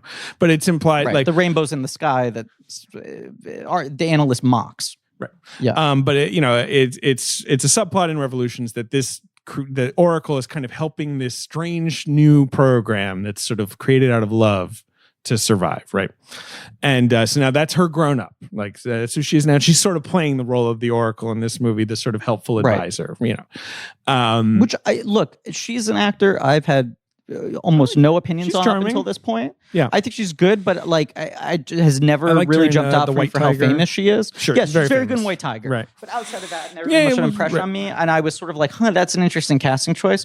She's very in the pocket in this. She is really good Very at the sort of open. Matrix, very like casually rolling off, but with the right level of pomp and circumstance. I mean, this is like dense fucking dialogue. It is. It is dense. It's a lot, and so what she is playing lot is of her presence in dad, this. who Yeah. was a program, was helped create these like pods that Neo is in. So he felt great guilt, Which over this resurrection, that he did not want. The love. Right. Okay, well, so and this is a thing I don't think they're never. You're gonna have an answer for, but she has a physical.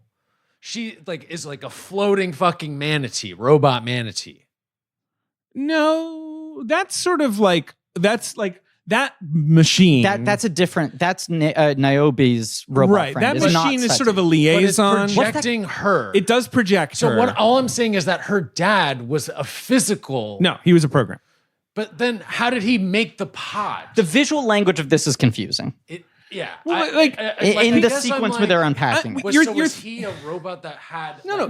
He programmed it. It's don't worry about it. It's not about like literal hammer He does and not nails. exist in a physical, tangible form in the real world. Okay. But like his programming then sent a sentinel out to fucking build the thing, if that makes sense. Right. He was And the way involved it's in the intercut, invention of this because technology. you see robots building the things. It does. I had the exact same confusion point of like, is that supposed to be what he looks like? Now, this is a question I heard people throw out. I don't know if you have an answer for this, David. Why has Sati aged? I don't know. Why is Neo only 20 years older when he's 60 years older? I don't know. Because they rebuilt them so well. No, I think it's just like you kind of hit your age and then that's it. You hit grown-uphood and then that's the age you are. But I don't fucking know. I don't know. I just saw people throw that out because she's a program. Shouldn't she stay a little girl? No, but she doesn't want. I don't know. She can be whatever she wants. Okay, right? so- I don't know. They're So like, her father makes these pods. sure, he felt great guilt about that. He no longer exists. He was like purged by the analyst or whatever. But yes, Deleted. That's why she wants to help. So that means though that also in the last version of the Matrix, they knew that they were going to reset it. Okay, so it does connect in, right? I don't know if they knew that. They just knew that they could build technology that could like bring humans back to life. Okay. They're just fucking doing shit over there. You know, we don't know what they're doing Yeah. at the But machine I also- cities. They're advancing their technology of harnessing energy from humans. Yeah, sure. Right. No, I like that it's like literally like the heart of the franchise is the thing that keeps this beating, right? Absolutely. This That's whole what I love system. too. Right. And it's like that thing It's of powered like, by nostalgia, baby. But Right. you can't let them get too close because then they'll figure it out. So they Right. gotta kind of just glance off each other, and Right. that's enough heat to keep everyone really excited. I love that. And this is the thing I said to Ben. The reason I think this movie emotionally works so much better than Reloaded and Revolutions for me is that she finally figured out a way to have her cake and eat it too and do another awakening story, which has just always been the most potent aspect of the Matrix. Absolutely. Right. In a universal way, right? And that's the thing. So their awakening, I think, that works. Yes. Forky was like so checked out about the sort of like, you know, all right, let's plug bugs in and Right. plug her, you know, but But I of course, dig when all you get that. to Trinity making the decision, I'm sure she was right back in it at that moment. That stuff's great. And then of course, I think the final sequence is fairly effective because it's kind of creepy, like the weird bot bomb thing of like Love that. when the analyst is like, okay, I'm cooked. Trinity has woken up. There's also this very misogynistic streak to the analyst that also feels, Mhm. you know, metatextual, right? Like, Yep. where he's just incredibly derisive of women. Well, there's the bug scene where she's talking about. I'm going to misquote this. Doesn't she have the thing where she's like, I understand the feeling if you do a thing and then you lose all control of it and everyone's going to misinterpret it?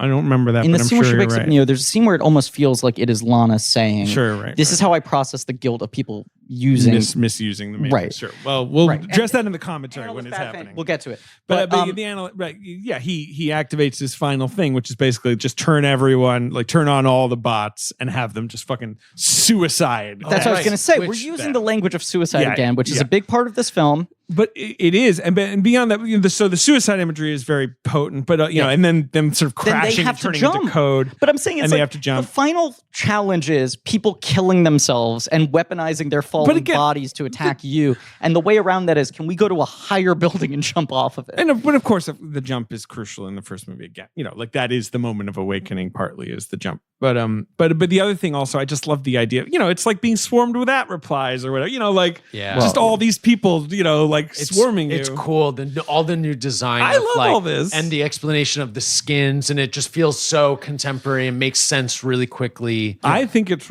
great. The action is samey in the way of like, as you say, Neo's really just doing the one thing. He's Right. just defensive. He's just shielding. Trinity's driving a motorcycle, but you know, they're really on the run. Now, this is maybe my favorite idea that this movie introduces to the lore, and it's a basic one. What's that? The end of the first Matrix. Yeah. When Neo has died, after being told that he's not the one, he knows that in his back pocket the entire time. Mhm. Trinity says to his dead body, you have to be the one. Because I'm falling in love with. I'm supposed to fall in love with the one, and I'm in love with you. And he comes back to life. And even people who love the Matrix, Gives him a kiss. that's the thing where some people will spotlight is like, that's a little fucking corny. Sure. It's very Right? corny. Very corny. But I think what this movie is recontextualizing is Neo was never the one because there is not a one. The power was in the two of them. Right. They're intrinsic. And I mean, I'm going to monologue on this. I've seen people say, the "Oh, this sequels. movie rewrites it and makes it so Trinity's the one now," and it's like, no, it's not. The whole point is there are two sides. the power comes from the two of them being together. Mhm. Literally, the power that runs this entire fucking city. It's the Oracle's whole gambit is their union. It's not just Right. liberating Neo. It's the two of them together. He doesn't And have we'll power talk without about her, and vice versa. Very much And the so. first movie, the first trilogy, rather, prioritized showing off his awesome power. Well, he has He has these superpowers. He has the prime The program, so he visualization. can fly But that's around. part of why he doesn't do badass shit that much in this movie, because you want in the final 20 minutes Trinity to fucking whip around on a motorcycle, fly, do the awesome shit. That jump is done in real life, right? Like they did it a million Yes. times. It's like this crazy wire It was jump one of they did the off a building. pre-pandemic things they shot when I think they had less restrictions on how they could film. Right. And the visual is so funny. And like maybe again, people find that a bit of a sort of deflated balloon thing where it's like, it's not like soaring. It's that she's just hovering and he's Yeah. like, are you doing this? Like, but I love that. I love it. And it's sort of It Looney looks like The Tunes-y. Sims It's a little so, bit. It's so goofy. goofy in a good way. Yes, it's Looney Tunesy in a movie with a character named Bugs who says, "What's up, Doc?" and also, that is about Warner Brothers. And when they IP. attack the analyst, like, you know, when they're like knocking his jaw off and shit like that, like that's kind of love that cartoony shit. too. You know, Yes. I should mention, right? We should mention like it's not just Neo and Trinity waking up. Smith shows up and attacks the analyst, and I've seen a lot of people being like, "I don't get this. I don't get why Smith's involved." Yeah. Right? Like, you know, like just from a plot perspective. Mhm. And it to me, it's like he hates the analyst, right? He is negative. Like so, like Neo is his ally in that moment. I always just took it as Smith was just, he's like a virus, and virus, it's just destroy. That's part That's of all it. he kind of He's sees. offensive. And it's like maybe there's some revenge to it, but to Right. me, it just feels like his But he point is to do that. But he doesn't attack Neo. He is kind of just like, well, we're not allies anymore, but you know, be on your merry way. I'll be seeing you, Abyssinia. Yeah. And he vanishes. I don't know. We'll talk about it more in the cover. I have to think about Smith more. I just this final MPH monologue is just such good shit eating little twerp bullshit. It is. He's great at And it. it is the arrogance of like a self-important Reddit post or something, you know? There's like there's something about where he talks about the productivity, Yeah. the output, Right. and you understand like kind of just like, again, the machine world, Right. and why this matrix, why it's operational, and Yeah. like, you know, that he's producing enough energy, and that, you know, that even it's like there's like board meetings and stakeholders in the robot world, like, I don't know, all that like stuff I really locked in on. Right. I guess, yeah, he just doesn't want the analyst to regain control. He's pro Neo in that way. He wants to destroy the analyst. So enemy of his enemy is a friend. And then, he's just sort of like, yeah, well, I'll see you. Yeah, you know, I don't need to fight you anymore. Yeah. We already did that. Like, I know that's not going to work out for me. I just love how much of this movie is we already did that Yeah, in an we don't era need to where fight. so many of these franchises are like, we obviously have to hit the 6 big beats. I mean, obviously they do fight in the movie. I'm not saying it completely ignores it, but we even, you know, like In the same way that Morpheus gives the speech and then goes, blah, blah, blah. I don't know. I fucked this up. Like every time they set up the thing that they're going to repeat, they find this also movie deflate so it in a way that I thrilling. love. And but Me too. I'm not getting off on the deflation in this way of like, the movie is smart. Like, I find it very funny and self-aware and like cute and clever, but also like the emotion of the characters is never gone from me. So I'm never not That's invested. The thing. I don't think it sells out the integrity of the characters. And I think, in fact, it is showing a humanity to them struggling to live up to these things. And like, once again, this movie ends with, you know, not, haha, we win. Mhm. You know, Matrix deleted. The analyst is still there. And Yeah. they're like, why are you still here? And he's like, look, I'm the only one who knows how this fucking place works. So they're not getting rid of me yet. And they're like, okay, well, we're going to do whatever we want. And if that messes with you, you know, sorry. Thanks for bringing us back, I guess. And they fly off in love. Lady pisses on stage singing Wake Up. 10 out of 10. I'm fucking cheering. Yeah. And then Ben there's looks at me and says, I don't know what's going on. and then there's a post-credit scene about cats. Yeah, yes. Okay, so we stayed in the theater and then there was one couple in the back row. Mm-hmm. And we like stand up after the cat thing, right? I was like, I'm wondering if there's anything. It's not like that's usually a Wachowski move, right? But I'm wondering if there's anything. We stay for that scene. I'm like giggling to myself. Mm-hmm. We get up, we turn around. There's the couple in the back row. There's that moment of kinship you sometimes have with another person in a movie theater, right? Yeah. And the guy goes, so we waited through all of that for that? And I just yelled back, worth it. And we walked out of the theater. Yes, the cat thing is cute. I love that the end is just like, we are gonna be free, like, and just like Let us do our thing. do our thing, right? Let everyone do whatever the fuck they want. Yeah, you know, he's like, wow, I've still got all these ideas, and they're Or, like, okay, you know what? well, Let me put you it don't have better. any power over Let us. everyone do what makes them happy. Like, that's their. If you're not fucking with other people in their that's life. the thing, right? I mean, that's and Which I've is always so much thought about the that. individualism of these films, and I think talking about identity and all these things for a but movie made beyond by that, a like, trans woman, it's like The triumph over online is like, he's like, well, I know how to push your buttons, and like, yeah, well, you don't have any power over us anymore. Right. You know, we're just gonna fly around.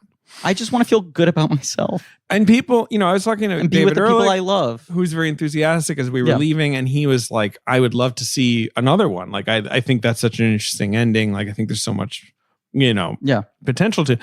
And I'm not sure I get that. I'm like, I don't really know where it could go from here, but also I feel both ways at the same time. And if look, Lana Wachowski wants to make another one, which I feel like I'm getting the message that she doesn't right now. that's what it sounds like. James McTeague's the one who's been doing interviews, and he's kind of like, there's no plans for like more. There was no pitch. Right. And Warner Brothers has been like, we'd love more Matrix, but like, I don't know if they still feel that way even, after it's sort of like lukewarm at the box office. I don't know. I've read quotes in the last 48 hours where they're like, this is the second biggest HBO Max thing we've had all year. It's done better than almost all the other blockbusters we've put up there. Sure. We're very much in the business of doing more Matrix if she wants to. Right. I think they are not deterred by the box office performance at all. No, it's sort of meaningless to them. It's kind of meaningless to them. The only one that really mattered was Dune, and that was just because the overperformance was so pronounced with that one. But everything else is the weird legendary of that whole thing. Legendary Pictures, the entertainment company, and the financing deal on that, whatever. Can I just say, I corny sap Griffin shit, and I've been trying to figure out how to formulate this point for the last week, and I don't know if I'm going to execute it right now. Yeah, talking to Kevin T. Porter, the great Kevin T. Porter, friend of the show, past and future guest, one of the great people, and was talking about just the horrible depression I've been feeling. And a lot of what I've been struggling with recently is, and now it's a whole other thing now that there's a whole new surge and a new wave and a fear of, are we repeating ourselves? Is the cycle going to go back to, is the Matrix resetting, right? Is that I spent like 18 months in lockdown between the worst of lockdown and my health problems I had, where I really was not seeing people. Right. I saw less than 10 people for like 18 months. I live alone. And most of my socialization, as I said, was a form of performance, which really disconnected me from a sense of self. Yeah. And you and I have talked about this a lot, but I'm very happy and relieved when people say, like, I think you guys kept up the quality and the show was still good during the worst of it. Because you and I have talked about that it really felt for a lot of that like we were doing an impression of ourselves. A little bit. Yeah. Right. Said to me, not to take words out of your mouth, that like that was the moment where you realized that you're more of a performer than you thought you were, because the show before had always been a conversation and behavioral, and you were aware of the fact that you had to turn something on to make the show feel like the way it used to, right? And especially because I had no life outside of my performance and my work, as it were, I feel like Thomas Anderson at the beginning of this movie, I was just like, if I'm left alone, I have no idea who the fuck I am anymore. I have too much time alone with my own head, questioning what feels wrong in the state of the world and whether any of this is fixable. And it's no longer that like sort of, that matrixy everything feels wrong and I don't understand how this could ever be good again. Kind of thing, right? That's a little removed from self. And that I had a couple months of just kind of manic excitement post-surgery, lockdowns were easing up. Vaccinations were good. Where I was like, I'm invincible. I can fucking do anything. Sure. And then the last handful of months have been like the whiplash a little bit of everything catching up to me and how much I haven't processed, right? And just saying to Kevin, I feel weird because I still feel like I'm doing an impression of myself most of the time. Okay. And he said to me, is there any time when you do feel like you're actually yourself again? And there were two answers that came to me. One was when I go to see a movie. You love to see the movies. As odd as it is, most people don't think of it as a social act in that kind of way. When I'm able to sit there, full range of vision, obscure my own thoughts, hyper focus on someone else's life, fictional, I feel normal again. I'm outside of my own brain. Right? And it's the behavior I didn't have in the worst of this, where so many things feel tainted by the pandemic because I had to do them so many times during the pandemic. Not the pandemic's over. And the second thing I said was doing the fucking podcast in person. It really is. And when we have to go back and do Zoom episodes now, and increasingly we'll probably do some more. We'll do some. And I do some feel guests that are not same anxiety. And when people like have complaints about things that happen in episodes, which are valid, I'm like, yeah, I know, I agree. I hate myself too. I can't. I'm fucking struggling don't hate yourself. to do this. But when we do an episode in person, I feel like a fucking human being again, and it doesn't feel like a performance. And I did think about the whole central thing in this movie of the charge of Trinity and Neo being in the same space, both their pods being in close proximity to each other, and also needing to find each other within the simulation.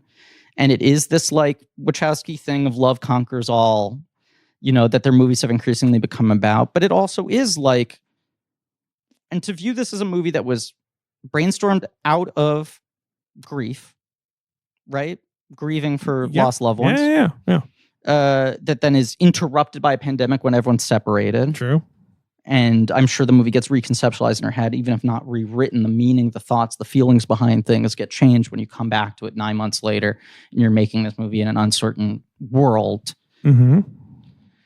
The idea, especially in a franchise that is all about us living these digital existences, this is what fucking matters. And I'm gesturing to She's gesturing sitting to here Ben in a and room I. with the two of you guys. It's the whole fucking thing that matters to me, and it's the thing that, despite the fact that this conversation is being recorded and on mic, it seems like a performance versus the conversations I have in private. This is the thing. This is the one social, interpersonal thing post-pandemic when I feel a complete restored sense of self. We will stop recording. I'll go out. I'll wander the streets. I'll be like, who the fuck am I again? I'm trying to get it back. I'm trying to get it back. I don't know. I remain very confused about everything. But all of that hit me hard. And it did just underline this thing for me that I had just verbalized for the first time like 2 days earlier of like, To Kevin, right? this is when I feel it's Trinity and Neil shaking hands in the coffee shop. And it's like, this is something. What do you think, Ben? Final thoughts.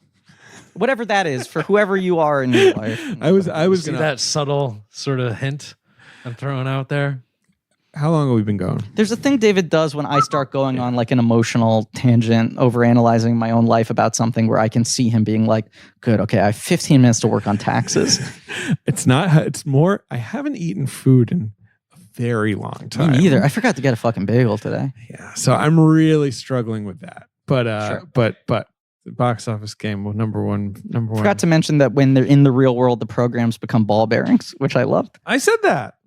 I said ball bearings. Okay, they're cool. Check the record. I shouted out the ball bearings. But it's funny that the second half of the movie, Morpheus is like, yeah, don't really worry about me. I'm just going to walk around as a naked ball bearing man. And yeah, I'll I mean, solve some he shit. has less to do in the second, which is probably why which is one reason I'm less frustrated by the lack of Fishburne, because, Morpheus is not, he's the catalyst. Look, He's I'm not frustrated by lack of Fishburne. I just always I love Lawrence Fishburne. would take love a- to see him. a helping fish. Number one at the box office on Christmas Eve 2021. Was Spider-Man No Way Home. Yep. Making $84 million in its second weekend. And that's just the weekend. Obviously, all these days are days off in a way, so it's Right. sort of a weird weekend. But yeah, we both saw it. It's enjoyable. I don't know. Look, it's kind of, it is in so many ways the opposite of this movie, Mhm. but I also think it is the version of that at least is functional and entertaining. It's very watchable. I think I had a good it's time watching it. one of the sweatiest movies I've ever seen story-wise. The way they have to twist themselves into knots to pull off all the things they want to do. Yeah. But look, it at least is basically effective as entertainment. Hugely effective. I think it's hugely effective. I get it. Here's the thing I'm going to say very quickly, talking around a spoiler. Yeah. I think it is very interesting that there is a character in that movie who is able to accomplish things that superheroes in the Marvel Cinematic Universe have spent entire films learning how to do. Okay. And he becomes as good at that guy pretty much at doing them almost immediately. And no Okay. one has accused him of being a Mary Sue. That's a fair point. Yes. Right? I've not heard one person say that. I just want to throw that out. Okay. I speak obliquely, but if you've seen the film, I think you know what I'm talking Sure. about. Well, it's one of the film's many sweaty story cutting corner things, but Sure. whatever. Number 2 at the box office. Number 2 at the box office is Sing 2, which I think people looked at as some sort of like, fuck, Matrix bombed so hard, Sing 2 beat it. Sing 1 was so goddamn huge. Yeah. People forget it was fucking humongous. It made Definitely. 270 domestic. Sure. Sing. It, La, la, la. Huge. Also, Sing 2 not on Peacock, right? No. So pure theatrical release. Of course it's going to do more. Yeah, no. Sing 2's doing It's great. a family movie. Bono's in it apparently. I don't know. Yeah, Matrix clashes with Spider-Man in terms of audience. Sing 2's got its own lane. I have no idea how the Matrix is doing. I don't I think don't either. Yeah, I I'm don't know. just I saying, don't think it's Sing 2 beating Matrix at the box office is reflective of nothing. That's not embarrassing.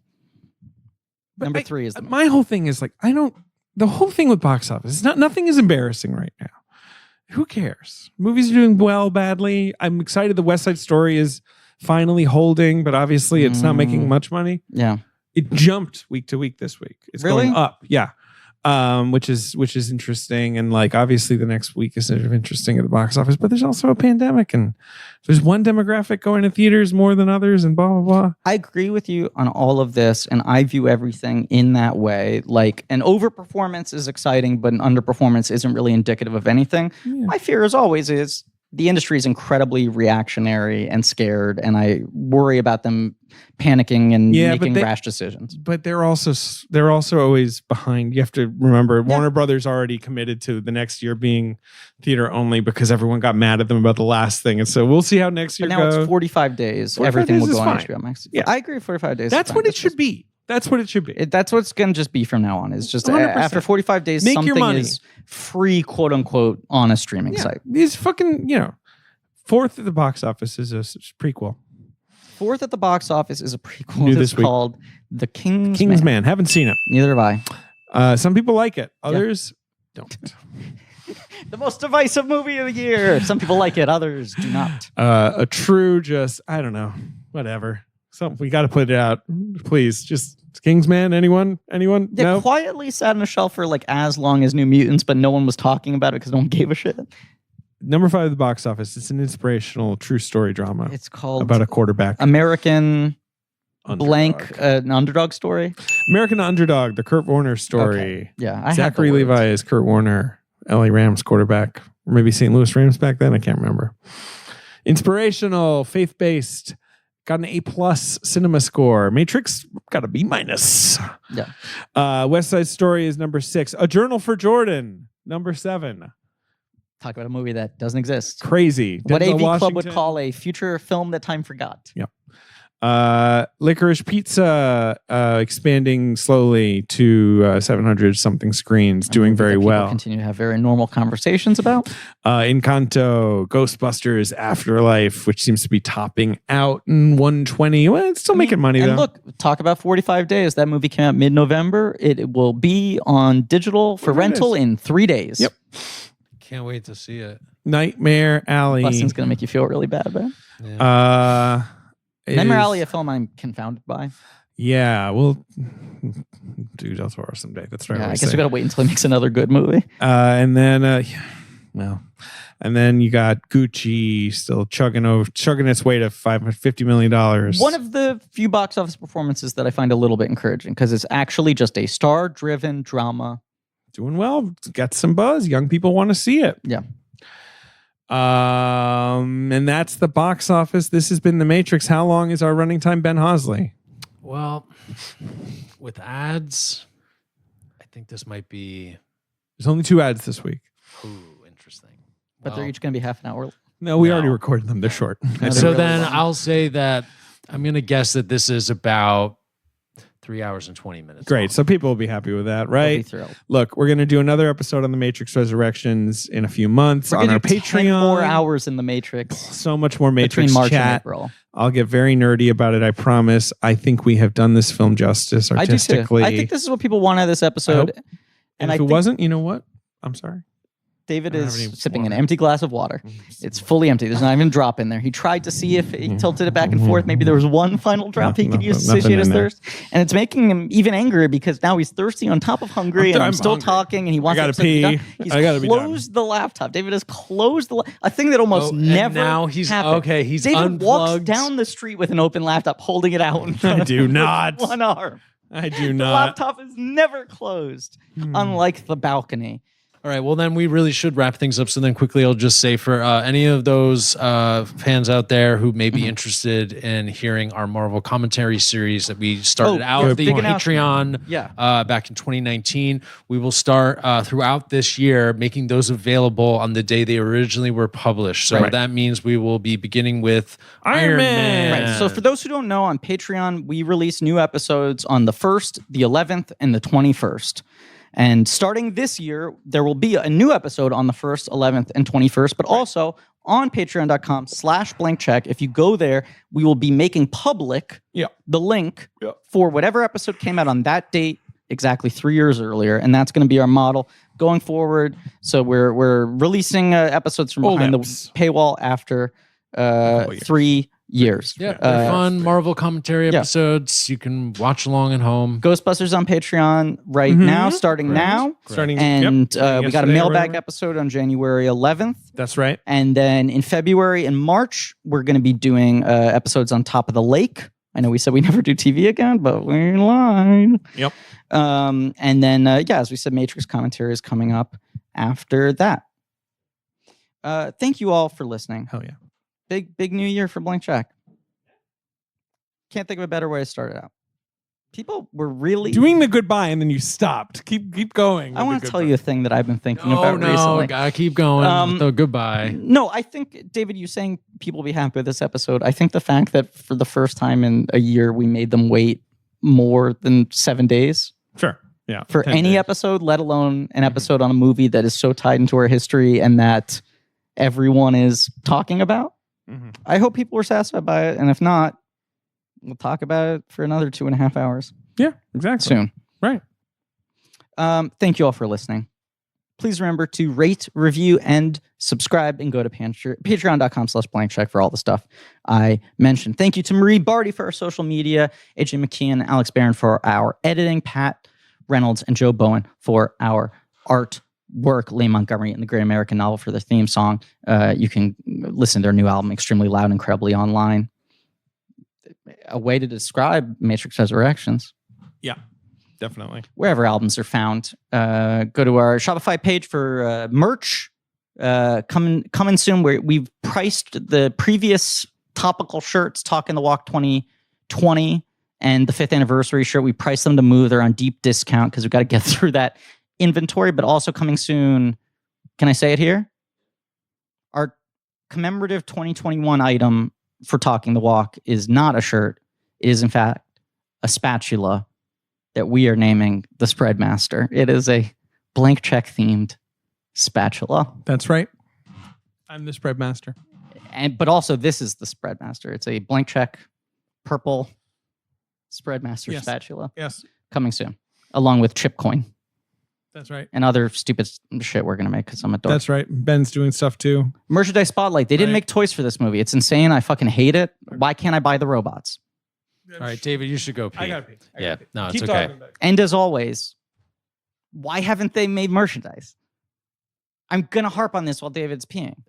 Griff, well, because the movie is examining the toxic parts of this I business. understand. And the and opening the of the movie where toys. Tom Anderson's in an office surrounded by the fucking tchotchkes that right. I buy is supposed to be the unfulfilling part of his life. Absolutely. But I also look at that scene and I go, well, yeah, you got the McFarlane Toys Trinity figure right there and the Morpheus. Why aren't you giving me new versions of McFarlane's still in business? He could just do it again.